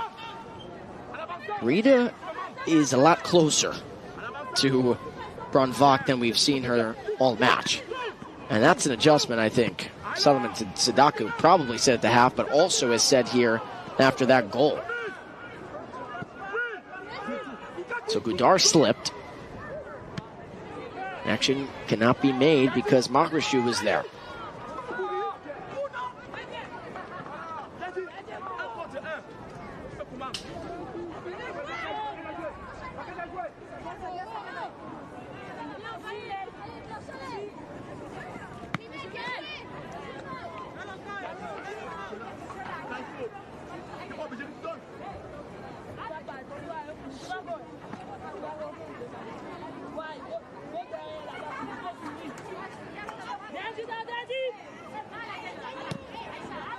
It's now 2:16 in the morning in France, 1:16 in the morning in Cameroon. Fans staying up into the wee hours of the night, early morning to check out these two in the gold medal match. And Laura Rodriguez just warned Confidence. She was just telling her, told you once, twice, 3 times, that's it. Next one is a card, and now Confidence gets a yellow card. So Goudart has a yellow card for France, the holding midfielder, and now Confidence has a yellow card for Cameroon.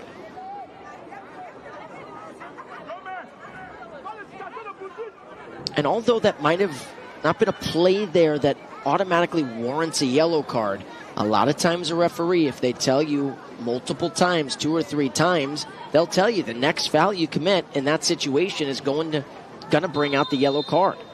That's what happened there with Laura Rodriguez. Lara, good ball. Gavary, here's Lara. Deflected, and it will be a throw-in here for France right by the corner flag. Playing it quickly. Gavary, right foot. Into the arms of Angodam. See, in that instance, I would have loved to see Paulison crashing a little bit more harder there in front of Angodam.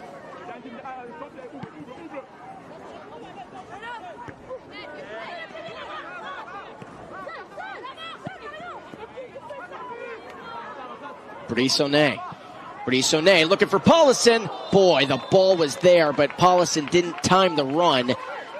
That is the assistant referee putting up the flag there. An assistant referee, of course, is So Young Yong.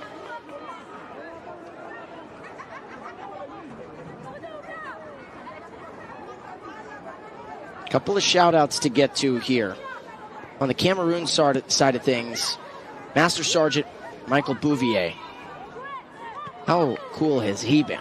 Shelby, he's given us so much information on this Cameroon team to be able to tell their stories, but also making sure we had the formations every single match well ahead of the hour mark. That's normally when we're supposed to get them. He's been getting them to us about 90 minutes before. So a big shout out to him. Great guy. Now he's hoping that Cameroon can win here. He's the liaison for Cameroon. But then also Ewan Mathieu from France. Ewan has just been tremendous. One of the assistant coaches for France. Team managers.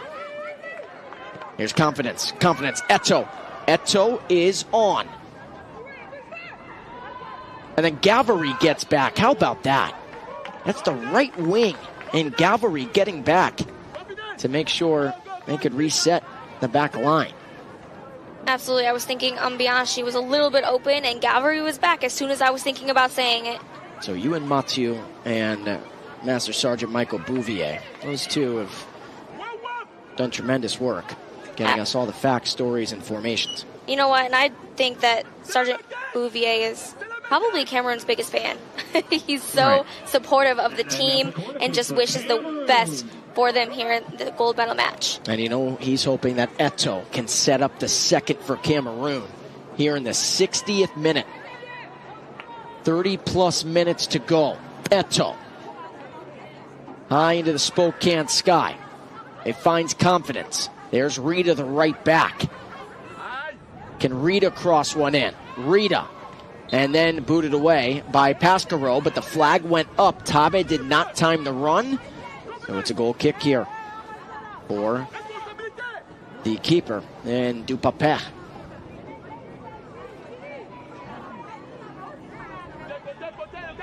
Final 30 minutes, Shelby. Final 30. Got to leave it all out on the pitch, leave it all out on the line. This is do or die here. Winner gets back on the flight or flights back to Cameroon or France. Champions, gold medal winners. For Cameroon, trying to become the first African nation to ever win the gold medal. There's a foul on confidence. She has to be careful, Shelby. Has to be careful. A double yellow. Cameroon's down a woman and down one of their best players. But France trying to win for the second time ever, be the second in the last 4 tournaments. They won in 2016. You have to think the pressure is a little bit off from France now that they are tied up, but both teams now, even playing field, have to play their best game here in the second half and dwindling minutes. Confidence didn't get a great touch on that. It's Paulison. Paulison, and then a good deflection. Mbo Mozamo has been really impressive today. And that's a handball, it looks like, on Tabe. Maybe a foul. It's one of the two, so it's a free kick inside the center circle. And Goudart is still down.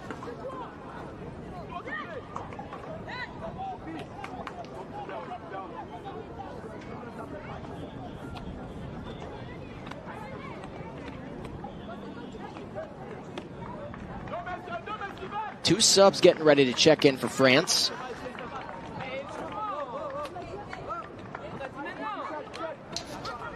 And now we will get the subs. So 20 is coming into the match. That is Lena Tivillon. Tivillon had the dramatic assist in the 90th minute to Rachel Corbeau's to give France the 1-0 advantage. They wound up holding on. 1-0 to beat South Korea to get to the gold medal match. This one, though, surprises me a little bit. Fanny Prony is into the match, checking in for France. She's checking in for Christy Gavary. And Tivillon is coming in for Braun Vogt. So Braun Vogt is out. And I thought Braun Vogt. And Tivione is coming in for Braun Vogt. So Braun Vogt is out. And I thought Braun Vogt was playing exceptionally well. But again, when you have Tivione and Prony off the bench, and here's Tivione right away trying to make her mark. Tivione ran out of space, but it was deflected by Rita, and Rita can't believe it. And I actually thought maybe that was off of Tivione. I thought maybe that should have been a goal kick. I think, too, I was a little bit surprised to see Braun Vogt getting taken out. But like you said, fresh legs can make good things happen. Prony and Tivione have done so well here on the flanks. Here is Rochelle Corbeau, scored the first for France. And now a couple of players going to get talked to here inside the penalty area. Corbeau has now scored back-to-back for France. You think she doesn't like a flair for the dramatic? Trying to set up the second to give France their first lead. Paulison back out to Corbeau. Corbeau into the air and caught by Ngodam, and offside was called. Ngodam wanted to play it right away. Brissonnet to take that into the end zone for 6. And now a throw in here for Cameroon on the near side. With each moment that passes, with each second that passes, the legs start to get a little bit more tired. The pressure starts to mount a little bit more. And the sun starts to set a little bit more. Exactly. So a free kick here for France. Cameroon has had a lot of whistles called on them here in the second half. This is Shuli Pascaro to take it.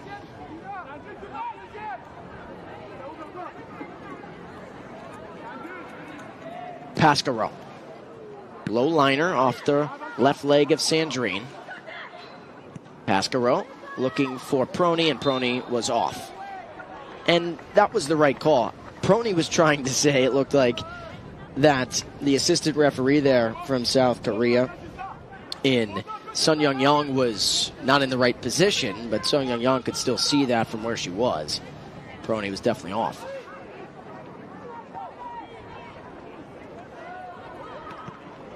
Cameroon doing a great job winning those 50-50s in the air. And oh my, the yellow card came out there, Shelby. It's a yellow card on Chunko. Confidence was the player closest to Makrashu right there. Excuse me, Brissonnet. And so that's a yellow card on Chunko. So now 2 players for Cameroon have a yellow card.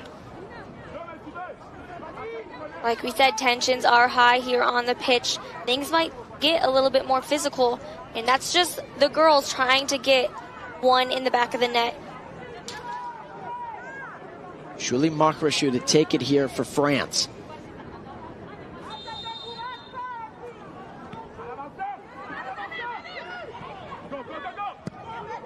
Makrashu, Prony, timed it well. Flag stays down. Prony, now the flag goes up. So Prony for a second straight attack for France. It's called for offside.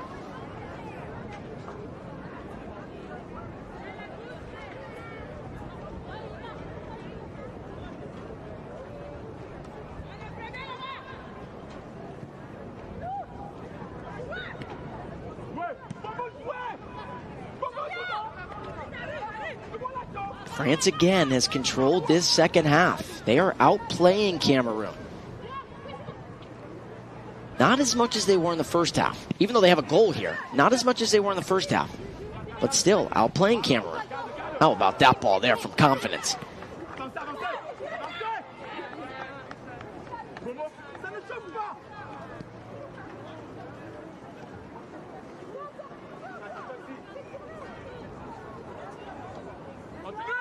Slowing it down here is Pascaro and making the way through a couple of defenders. Here's Prony. Prony, one of the fastest players in the tournament. Prony looking for a cutting teammate. Cleared away, and it's a throw-in. Nice job by Rita there to make sure that that pass wasn't connected between Prony and Tivione, both players who just checked in. Tivione a little bit disappointed too. I think she was really trying to make that run, just not fast enough.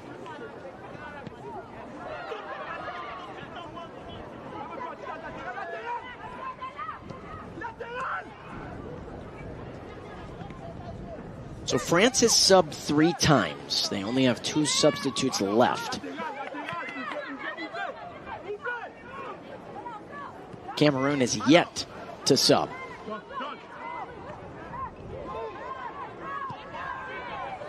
Goudard trying to find Prony on Dome with a good interception. And then Prony, definite foul.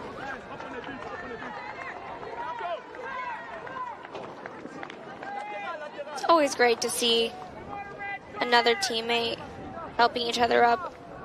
Prony to Ndome, making sure that she's all right, helping her out. You know, she knows she may have played a little bit more physical than she needed to at that moment. And you mean opponent? Yeah, opponent. And I think that's great to see. A lot of times you see your teammate helping you out. And that was Prony who committed the foul and immediately recognized, too, that she had fouled Ndome. Ndome got up right away and appreciated that. You're still going to have that. It's a gold medal match, and you're going to have that here in this tournament. Both teams want it. They do, as much as anyone. But you're going to see that friendship through sport, that message, it's just bigger than this match in front of us.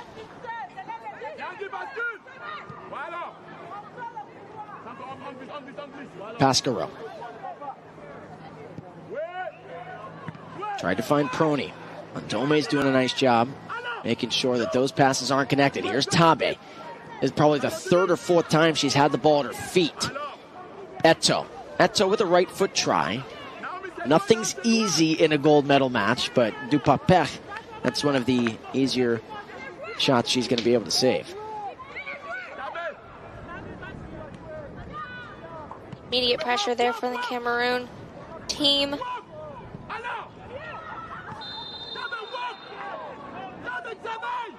And Goudard goes down. And another yellow card coming out, and that's on Sandrine. That actually wasn't Goudard who's down, that's Paulison. Can't afford to lose her. So Sarah Paulison is down. It looks like this might be the water break as well. While the medical team looks at Paulison and checks her out to make sure she is okay to play. That's now 3 yellow cards on Cameroon. 1 for Sandrine, who just picked one up. Confidence got one. Now Chunko has one as well. So that's 3 on Cameroon. Paulison getting the ankle tape maybe sprayed a little bit. They need her in this second half, and she's in some serious pain, Shelby, down on the pitch.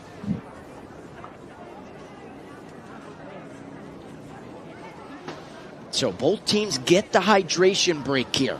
71st minute. They're going over the strategies and talking about what they need to go over.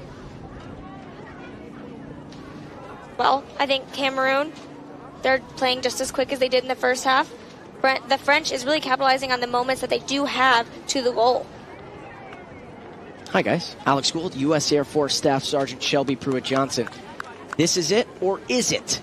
Final 20-plus minutes of regulation. Can Cameroon win their first ever gold medal match? Bring it back to Africa. Bring it back to Cameroon. France, who scored the equalizer. Rachel Corbeau's in the 46th minute. Can they win their second ever World Military Football Championship? This is what it's all about. If you wanted the drama and the suspense, this is it in the final 20 minutes. Right, as the time gets shorter, the tensions get higher. I think we're going to see a little bit more physicality. I think we're going to see some more runs to the goal, more tenacity from both teams. Absolutely. All right, they're getting back out there here. So are we. But 70-plus minutes in, 1-1 between Cameroon and France. And I know we can't see it here because we're looking at the camera, but it looks like Paulison got a standing ovation. We're going to wait to see if she can check back in. She's a big player here for France. Definitely not someone we want to miss here up in the front. And I think that Sandrine is thinking, I would like to see her kind of sit out for a little bit and have more of a chance there to defend. Absolutely. But all right. Big thanks to all of our crew. We've shouted them out all tournament. They're doing a great job. But final 18 minutes, let's get back to action here between France and Cameroon.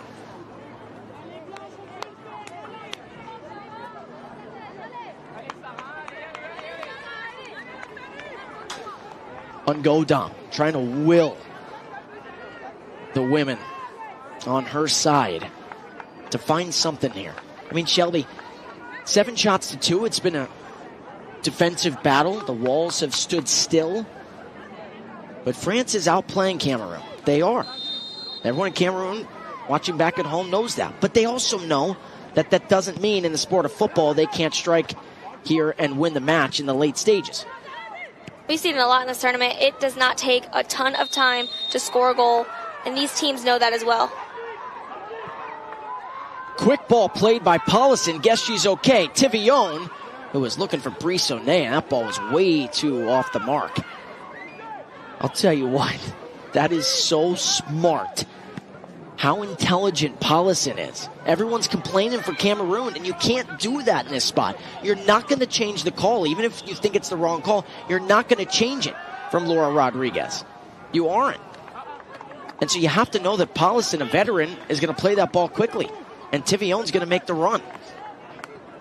I think that's what they have to do, is capitalize on the opportunities they have to get an offensive, to make those passes, to make quick play, to get it into the field quickly as well.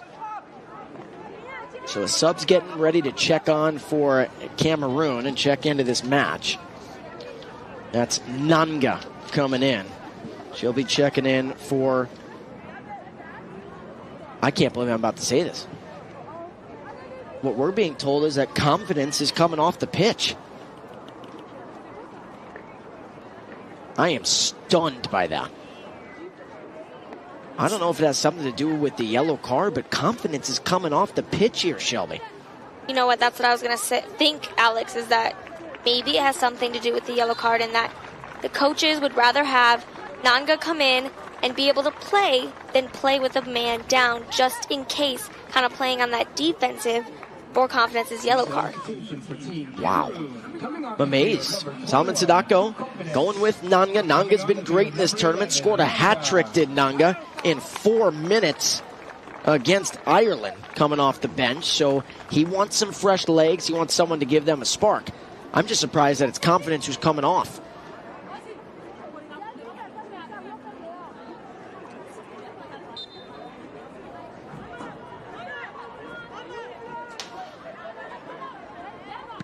Final 15-plus minutes here in regulation. As a reminder, if it's tied after regulation, take a quick breather. Then it's 2 15-minute extra time halves. No golden goal, so even if someone scores right away, we play on. If someone wins after extra time, of course it's over. But if no one leads after those 30 minutes, you get penalty kicks. Paulison leaves it. Paulison, who tried to kick it off of Ungodom, and Ungodom gets a red card. She used her hands outside the 18, and the keeper for Cameroon is gone. What a major call here in Spokane by referee Laura Rodriguez. Paulison asked for it right away, and Ungodom used the hands outside the 18. Let's take a look. That's a major call, and the whole Cameroon team can't believe it. And now Ungodom trying to calm everybody down, saying, listen, we can still win this match. Let's take a look.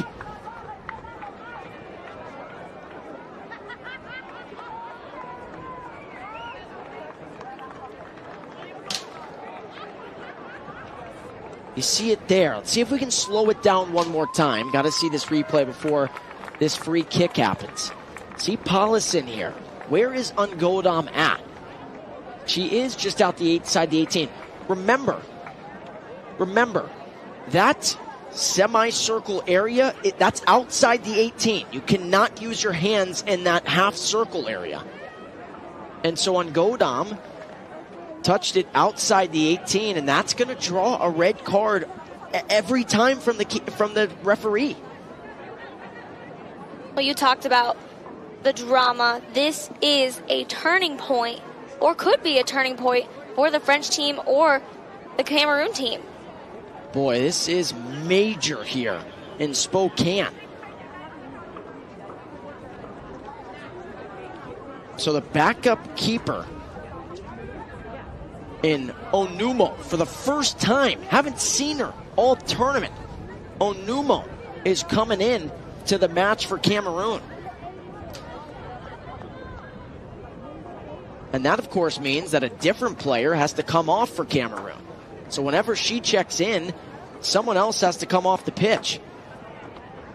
And it's tough. This is not how you want a match to be decided. Not a gold medal match. But when you're looking at it there, Shelby, anytime a keeper uses the hands directly to stop a shot, because Paulison's, and that's also the discretion. Laura Rodriguez sees the shot, that shot's going to go in. If Ngodam there in that spot doesn't use her hands, Paulison scores, it's 2-1 France. And so maybe you could look at it if you're Cameroon. I know you're down a player, but she did prevent a goal. Absolutely. I mean, here in the next 10, 15-ish minutes, Cameroon can hold strong. So maybe, like you said, Ngodam did the best thing she needed to do for the Cameroon team. So the player who checked off was Ndome, and Ndome's thinking, boy, I got to be the one to check off because of that. But a great game by Ndome, too. She's been really holding it down there in the back. So Corpos, who scored earlier in the second half, in the 47th minute. Corpos testing the new keeper, upper 90, and France has their first lead of the final. They lead 2-1. Who else but Rochelle Corpos in the 79th minute? The second goal for Corpos, upper 90. Almost impossible to stop that goal. Testing the new goalie, Onumo, coming in within seconds, getting scored on by the French team. And I don't even think if the keeper in Ngodam was in there, could she stop that right foot rocket on the free kick for Corpos? Boy, if there's a player of the match, it is Rochelle Corpos. You saw it, upper 90, painted it like Picasso. And France now trying to hold on to this 2-1 advantage and win their second ever gold medal. You have to think the Cameroon team is going to give it their all here in the next few minutes, trying to get it tied up and then one up on this French team. Now Paulison got to box her out. Sandrine clears it away. Boy, what a second half for the French. I mean, Rochelle Corpos, that's one of those situations where it doesn't matter being up a woman or down a woman in that spot. That's a free kick just outside the 18, about 21 yards out. And Corpos with the strike of her life. Corpos has now scored 3 straight goals. You talk about a flair for the dramatic. 3 straight. Corpos was the one who was set up by Tivion against South Korea to send France to this match, to face Cameroon and compete for the gold. And now Rochelle Corpos has scored 2 times here in the second half. And by the way, Rochelle Corpos, until the 90th minute in that previous match a couple of days ago against South Korea, had not scored in this tournament. And she's got the last 3 goals for France. She really took the opportunity for the first couple of games to get, like I said, her legs straight, and she has shown out here for the past couple of games for the French team, just being the money maker for the offensive line.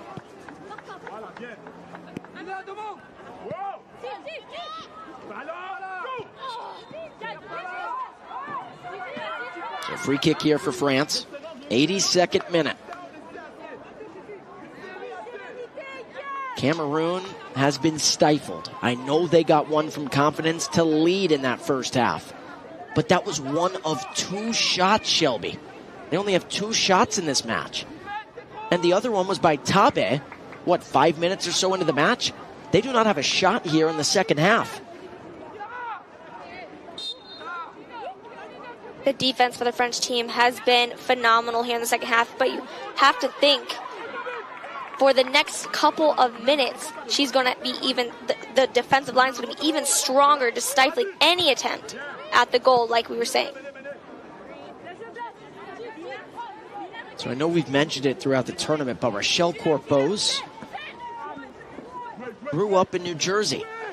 Both her parents are French and then moved to France to pursue life, football, and then also pursue the military.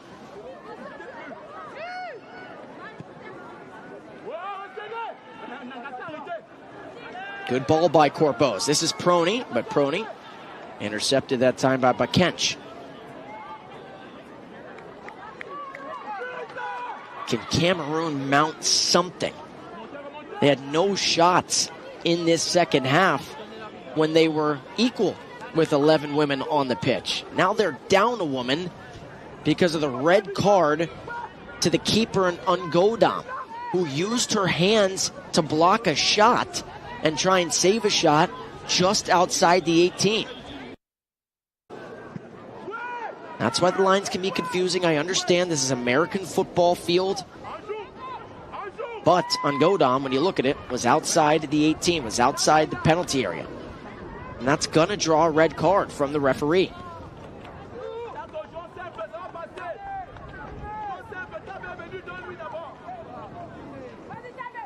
You know, I can only guess that the French team is thinking, you know, that's not the way we want to win. But here in the gold medal match, it's exciting to see a turn of events like that. I'll tell you what, I think they're okay with that. You know why they're okay with that call, too? Especially because it helps them out. But B, Paulison's shot was likely going to go in. I mean, Paulison, that was a strike that likely would have connected. That's why the red card especially comes in that moment. And we talked about it. For Ungodam, maybe that was the right play because Paulison scores if she doesn't get the right arm up there. Speaking of Paulison, she is coming off the pitch, so that is it. That's the last time we've seen Sarah Paulison. What a tournament for number 9. She forced that free kick just outside the 18. She finishes the tournament with 4 tallies. So she comes off Belkacemi, who we've seen score 3 times in this tournament, checks in. And also there was another substitution in there. Checking in for France, number 11, Pauline Cousin. Cousin is in, and Brissonnet is off.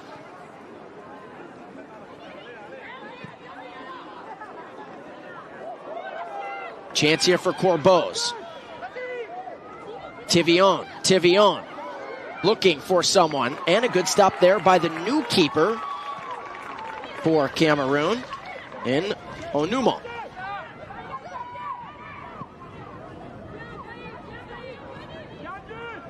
That was a big-time play there by the new Cameroon keeper. France is trying to play keep away, and they're trying to do it on their attacking third. A lot of times maybe you'd park the bus, Shelby, but when you're up a woman, maybe you don't have to. But you still got to be careful of Tabe. And boy, that could have been a foul call. Laura Rodriguez says play on, letting him be physical here in the late stages of the gold medal match. And now a foul is called on Tabe as 2 players get tangled. So Tabe and Pasquero get tangled over there on the far flank.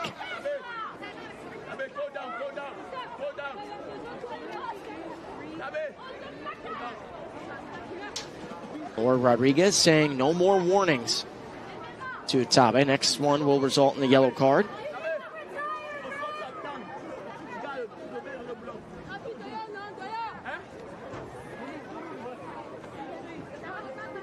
In case you're just joining us, confidence for Cameroon struck first. It was the first ever goal by Cameroon in a gold medal match. First ever goal by an African nation in the gold medal match.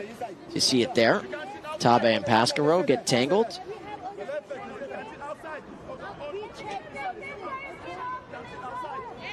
Both players get tangled up there, hoping that Pasquero is okay. But France, despite having 5 shots in the first half, was held scoreless. Coming to the second half, 90 seconds in, Shelby.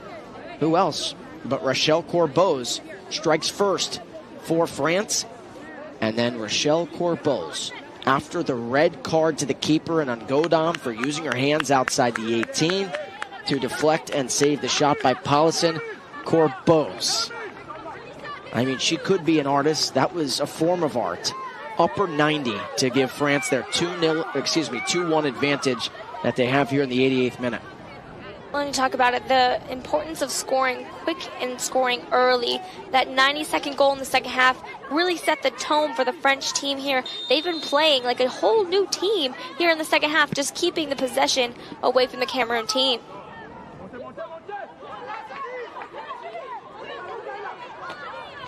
Down a woman. It would be one of the biggest stunners in CISM history and this World Military Football Tournament history if Cameroon can tie this match up down a woman. Don't forget, something we have yet to bring up, Mali. Cameroon's African counterparts were down a woman against France and wound up scoring a goal. So the answer is it can be done. France got a little bit lackadaisical with their back line, and Mali was able to put one into the back of the net. Well, I think, too, if Cameroon can make the sequencing passes, can make the right runs, the opportunity will arise, and they could have a shot on goal. And that's going to be a yellow card that time on Mahreshu. So Mahreshu picks up a yellow card. So now her and Goudard each have yellow cards for France.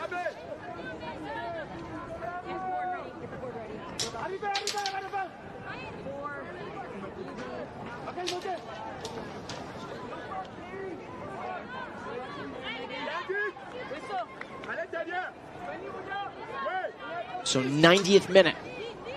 This could be the last chance here for Cameroon. Rita's going to try and set it up. I'm surprised not everyone is up for Cameroon in this spot. Rita couldn't get it there. Sandrine trying to keep it alive.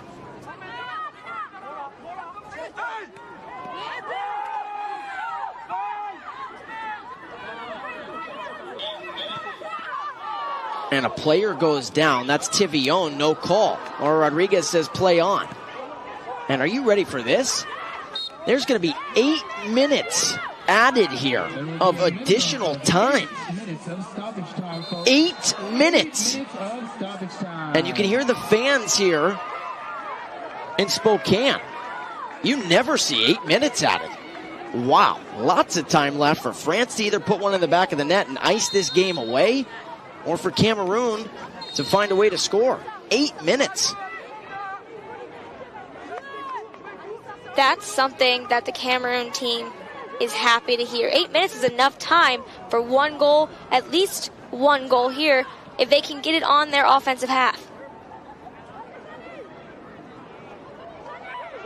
There's been a lot of fouls. It's been very physical here in the second half. That was last touched by Prony. So Cameroon has now about 7 minutes or so to try and strike down a woman. And France is very comfortable here, Shelby, playing on their attacking third. And that gets past Salmon, so Salmon couldn't control it there. A throw in for Rita.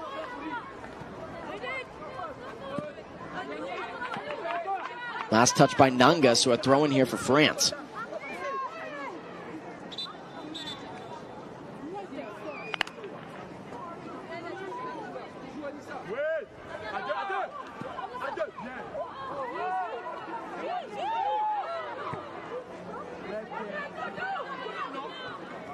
Just feels like when you had 8 minutes to a match, an additional time. And Tabe just picked up a yellow card. So that is Tabe's first. Remember, Laura Rodriguez warned her. Now Chanko is not happy with Laura Rodriguez. Got to be careful here if you're Cameroon. Chanko already has a yellow. You can't play down two women.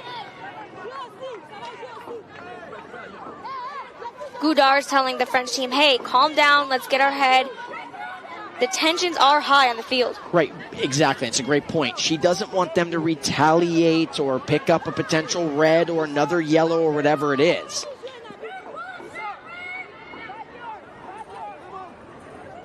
And listen, I want everyone to play safe. You don't want anybody to play dirty. But at the same time, the physicality's good. The physicality's fine. As long as it doesn't get out of hand. Because it just showcases that it means something to these women out on the pitch. But you got to be careful of your Chanko. You already have a yellow card. You cannot get in the face of a referee. That is a no-no. You can't do that. So you can still be physical in this half, the final 5 minutes or so. But it's still got to be clean to the point where, A, you're not picking up another red card, but B, you're just not looked at differently at the end of this tournament. I know Cameroon's frustrated. They're down 2-1. Well, passion on the pitch is fine, perfect. We're seeing that from both teams. But keeping your head cool is vital to ensure that the teams are playing as much as they can full-bodied here on the field.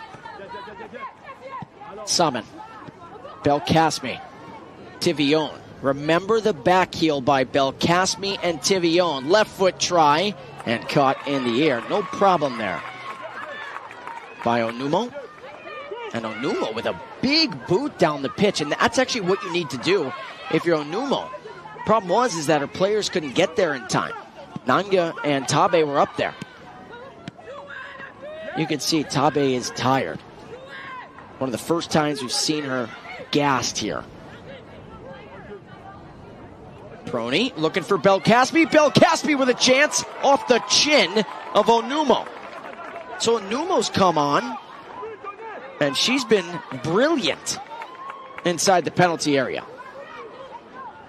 Being decisive there, even outside the 18, coming out, using your foot when you need to. Eto gets called for the foul there. That one was a little bit closer there, Shelby. Eto couldn't believe she was called for that one. Now the keeper and Dupaper taking her time here.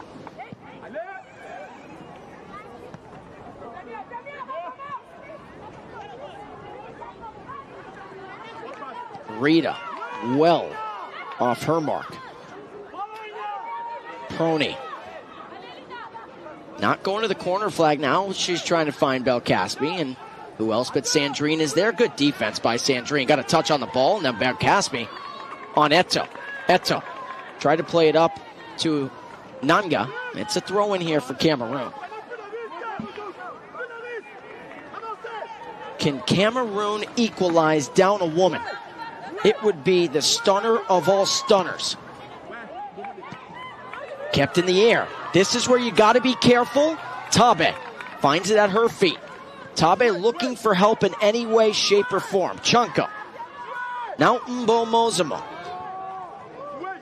A mere 2.5 minutes left in this game. Cameroon is fighting hard here in their offensive half. Mbomozamo thought about it. I actually thought she should have taken it there. Mbomozamo instead elected to play it out wide to Eto. I know the odds of scoring where Mbomozamo was are slim.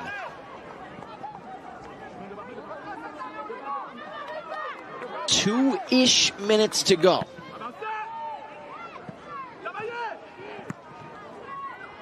That's the right play there by Goudart. Prony. Prony right to left, and we play on. No foul there on Ambianchi. Could be one of the final tries here for Cameroon. They got time for one, maybe two more attacks. This is where you got to push everyone if you can. If you let up a goal, game's over anyway. So if they can control possession like Chanko's trying to here, more physical play and getting some pushing and shoving, this is not what you want to see. And now you see the head coach. That was a great job there by Solomon Sadako saying the game is not over. You can't do that. You can't do that. I liked what he did there. Immediately saying, get the ball. Stop. You can be physical, but we still have a minute left. You never know. You can't give up in this setting. Tabe. Tabe goes down and a free kick here for Cameroon. Well, this will be it. This will be the last attempt for Cameroon here in this match. They go quickly. Mbomozamo well off the mark, tried to catch France napping, and that is not what you wanted to see. So Chonko tried to play it quickly and catch France off guard. But I thought that was a perfect chance to have everyone inside the penalty area, inside the 18, to try and score in that spot. I would have even pushed the keeper up in that spot. An all-out attack, and I mean, I like how they did play it quickly because you did see the French team a little bit walking back, after that run and this attack that they've had. They're a little bit gassed too. It's a matter of seconds. And now we're getting a yellow card here. That's on Kuzin. Cameroon trying to go quickly again. Played out wide. And now we wait for the whistle.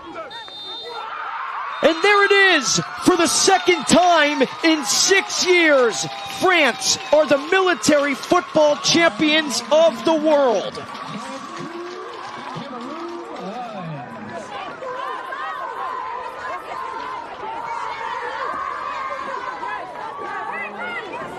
La Fête en France est lancée. The party in France is on. It sure is on here in Spokane. What a moment for manager Marc Moufra and this French military team. It took them 11 years to win their first gold back in 2016. They have now won 2 of the last 4.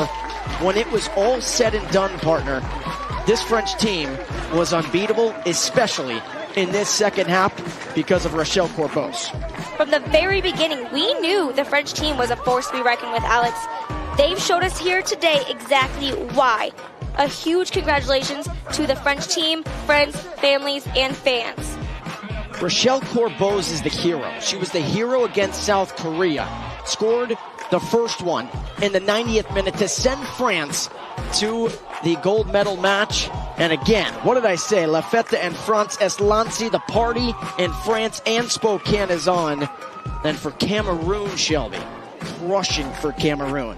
I know they wanted to become the first ever African nation to win the gold, but they do become the first ever African nation to win the silver, and that right there is the silver line. Great pun, Alex. You're so great at those.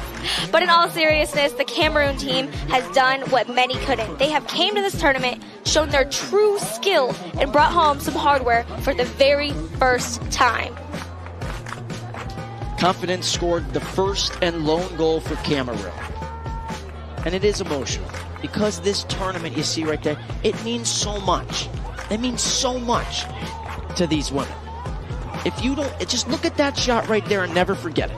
If you think that this tournament isn't more than just football, more than just the military, well, I think you're watching the wrong event, the wrong sport. Cameroon fought tooth and nail, just came up short today. It has been a exciting match, and you know what? Both teams gave it their all. The passion, everyone saw it here on the field, was so great. Everybody was working so hard, and you can tell it does mean more than just this game of football.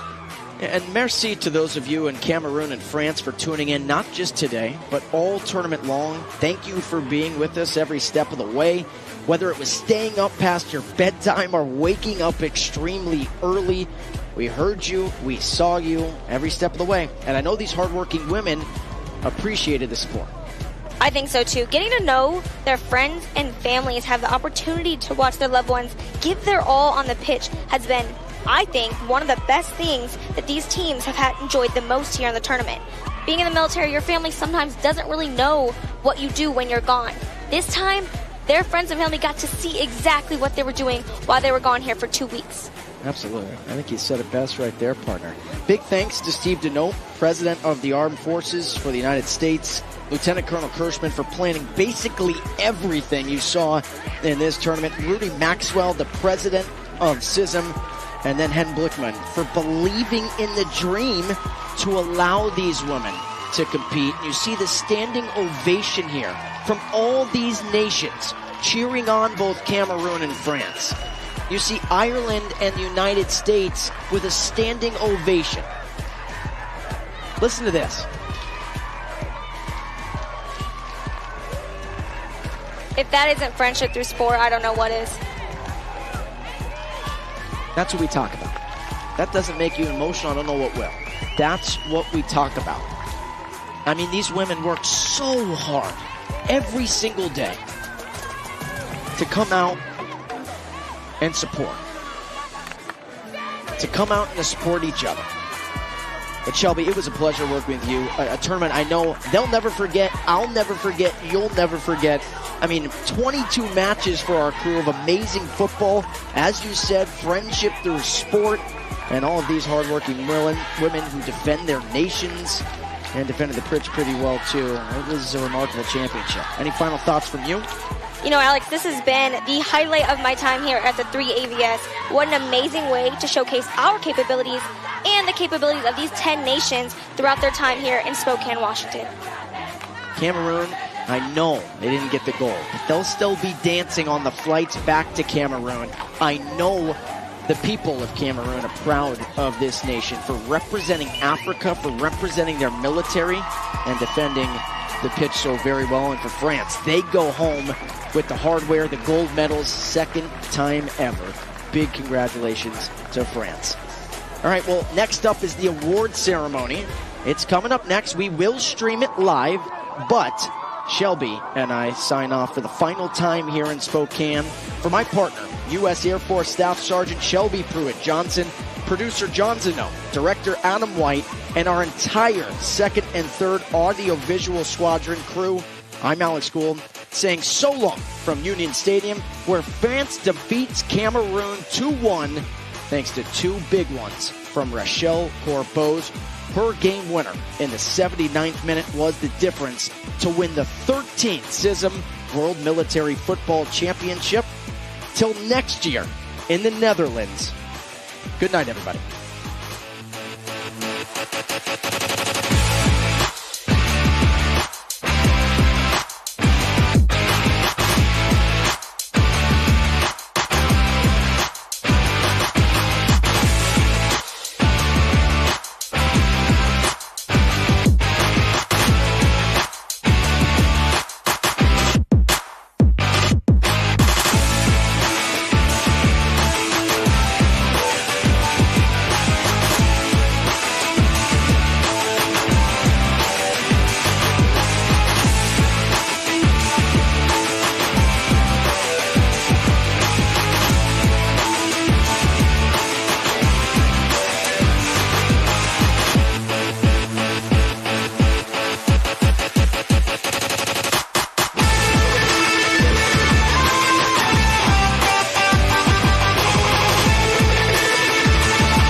My name is Staff Sergeant Thomas Ray, and I will be your Master of Ceremonies for the evening. Before we get started, please give a round of applause for all the amazing athletes, coaches, and support staff, the Union Stadium, referees, and all of the volunteers that made this event happen.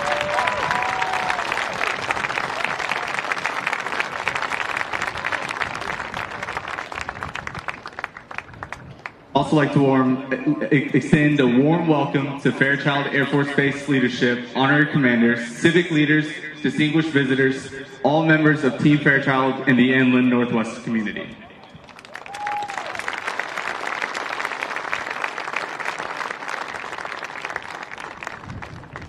We will have 3 individual awards to present tonight, as well as the Team Fair Play Award before we get to the championship medals. Presenting the top goal scorer award is the CISM Sports Council President of Football, Major Rudy Fell from Germany. The top goal scorer is number 17, Abika Tabe Brenda from Team Cameroon. Please come forward to receive your award.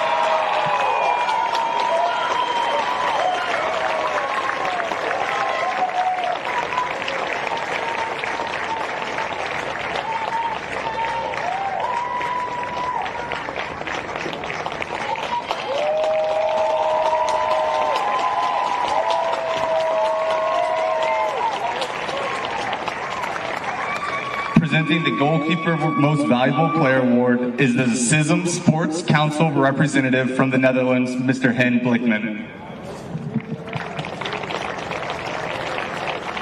The Goalkeeper Most Valuable Player Award is number 1, Annette Flore Ingo Ndam from Cameroon.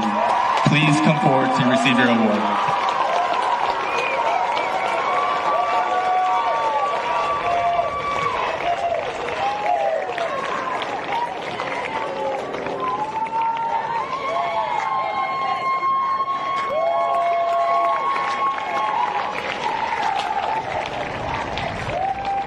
And presenting the Most Valuable Player Award is the official CISM representative, Mr. Steve Denote from the United States of America.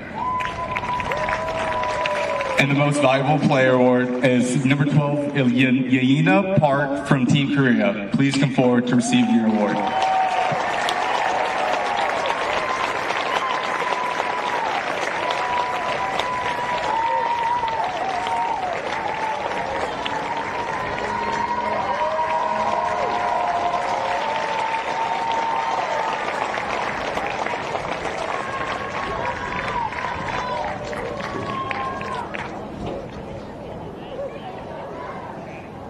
Presenting the Team Fair Play Award is the CISM head referee, Sergeant Eleni Lampidariou from Greece.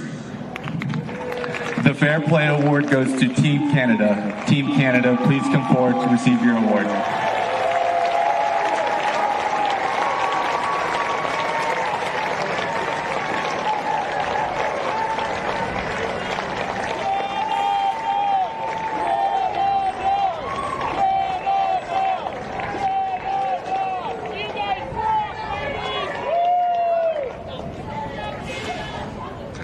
We will now award the championship medals. Presenting the bronze medals is the Fairchild Air Force Base Mission Support Group Commander, Colonel Charles Fletcher. In third place, Team Korea. Team Korea, please come forward to post your flag and receive your awards.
Presenting the silver medal is Fairchild Air Force Base's Command Chief, Chief Master Sergeant Daniel Guzman.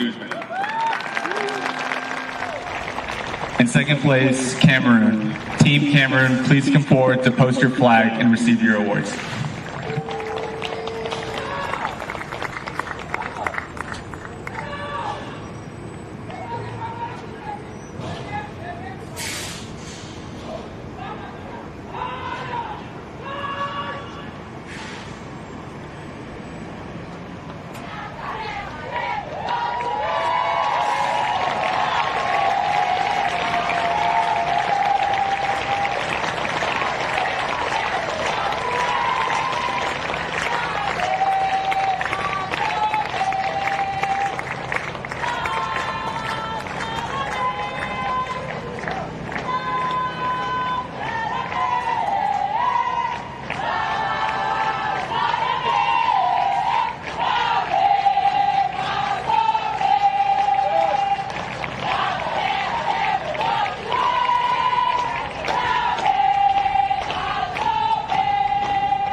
Finally, presenting the gold medal is the Fairchild Air Force Base Wing Commander, Colonel Cassius Bentley.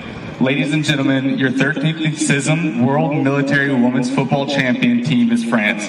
Team France, please come forward to post your flag and receive your awards.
Ladies and gentlemen, please rise for the playing of the CISM Champions National Anthem from France.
Please take your seats. At this time, we would like to kick off the closing ceremony by presenting the official CISM representative, Mr. Steve Deneau, with some closing comments.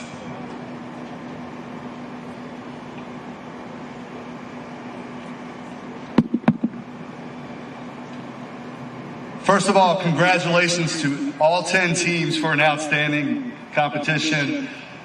Couldn't ask for anything more. You guys played fantastic, great sportsmanship throughout the whole tournament, and what a great day for CISM. We have 3 nations from 3 different continents receiving medals. So on behalf of the entire 140-member nation organization we call CISM, congratulations to our winners and congratulations to our teams.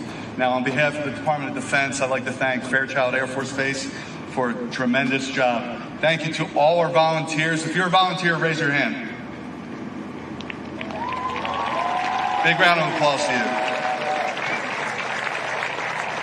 And real quick, make it real short and sweet, I'd like to thank our 2nd and 3rd audiovisual squadrons for a fantastic job through the entire week. They were able to broadcast this around the world. So far, we're over 100,000 views, and that's not including today. So just our championship match, we hit over 25,000 the last time I looked. So I know that number is going to continue to rise. So thank you to our team from Hill Air Force Base and Lackland Air Force Base. So thank you to the community of Spokane, and thank you to all you guys. Thank you.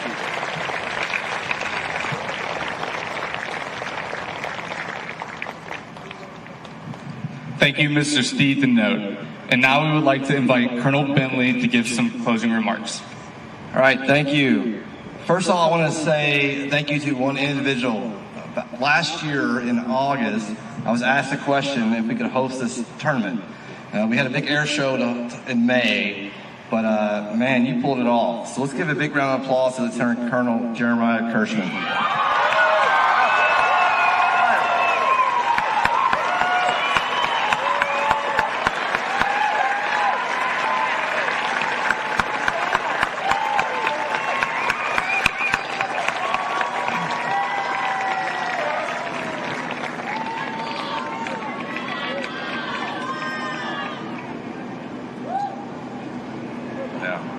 People like him make us the best Air Force base in the United States. So thank you again, Kirschman.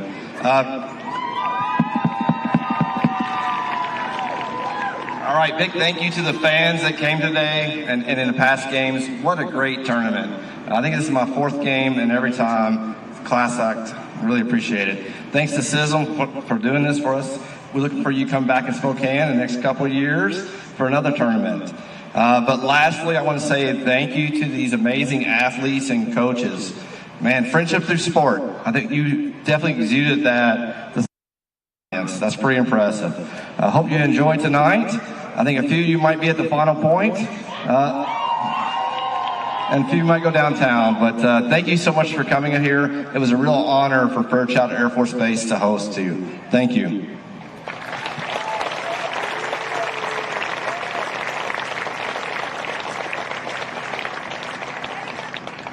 Thank you, Colonel Bentley. Ladies and gentlemen, please rise as we play the national anthem of the United States of America, host of the 13th Annual CISM Football Championship.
Please remain standing for the playing of the CISM anthem and the lowering of the CISM flag by Fairchild Air Force Base's Honor Guard.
Ladies and gentlemen, please take your seats.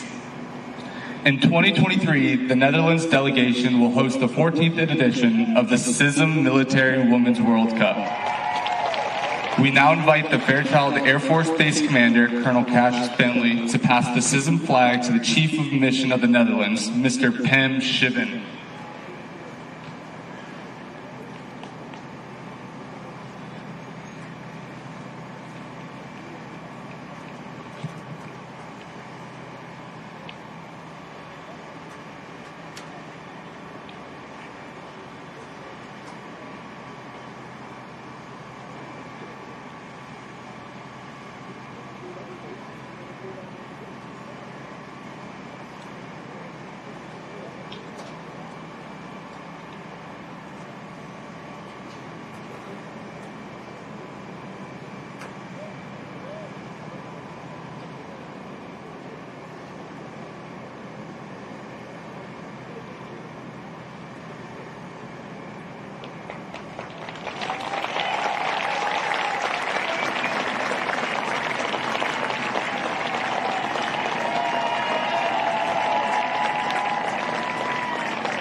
I hereby declare the 13th CISM Women's World Football Championship closed. Thank you.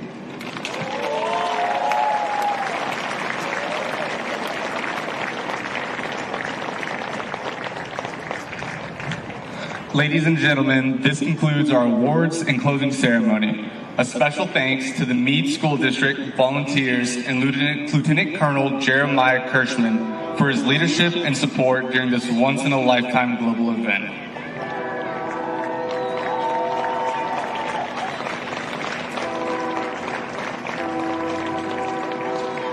We would also like to thank our sponsors whose generosity made this event possible. Global Credit Union, the Northern Quest Resort and Casino, the Spokane Sports Commission, the Spokane Tribe Casino, the Spokane United Surf League, AT&T, Diamond Storage, Protein Puck, iHeartMedia, and the Pacific Northwest Inlanders KREM2, KHQ, and SWX. Please thank our sponsors with a round of applause.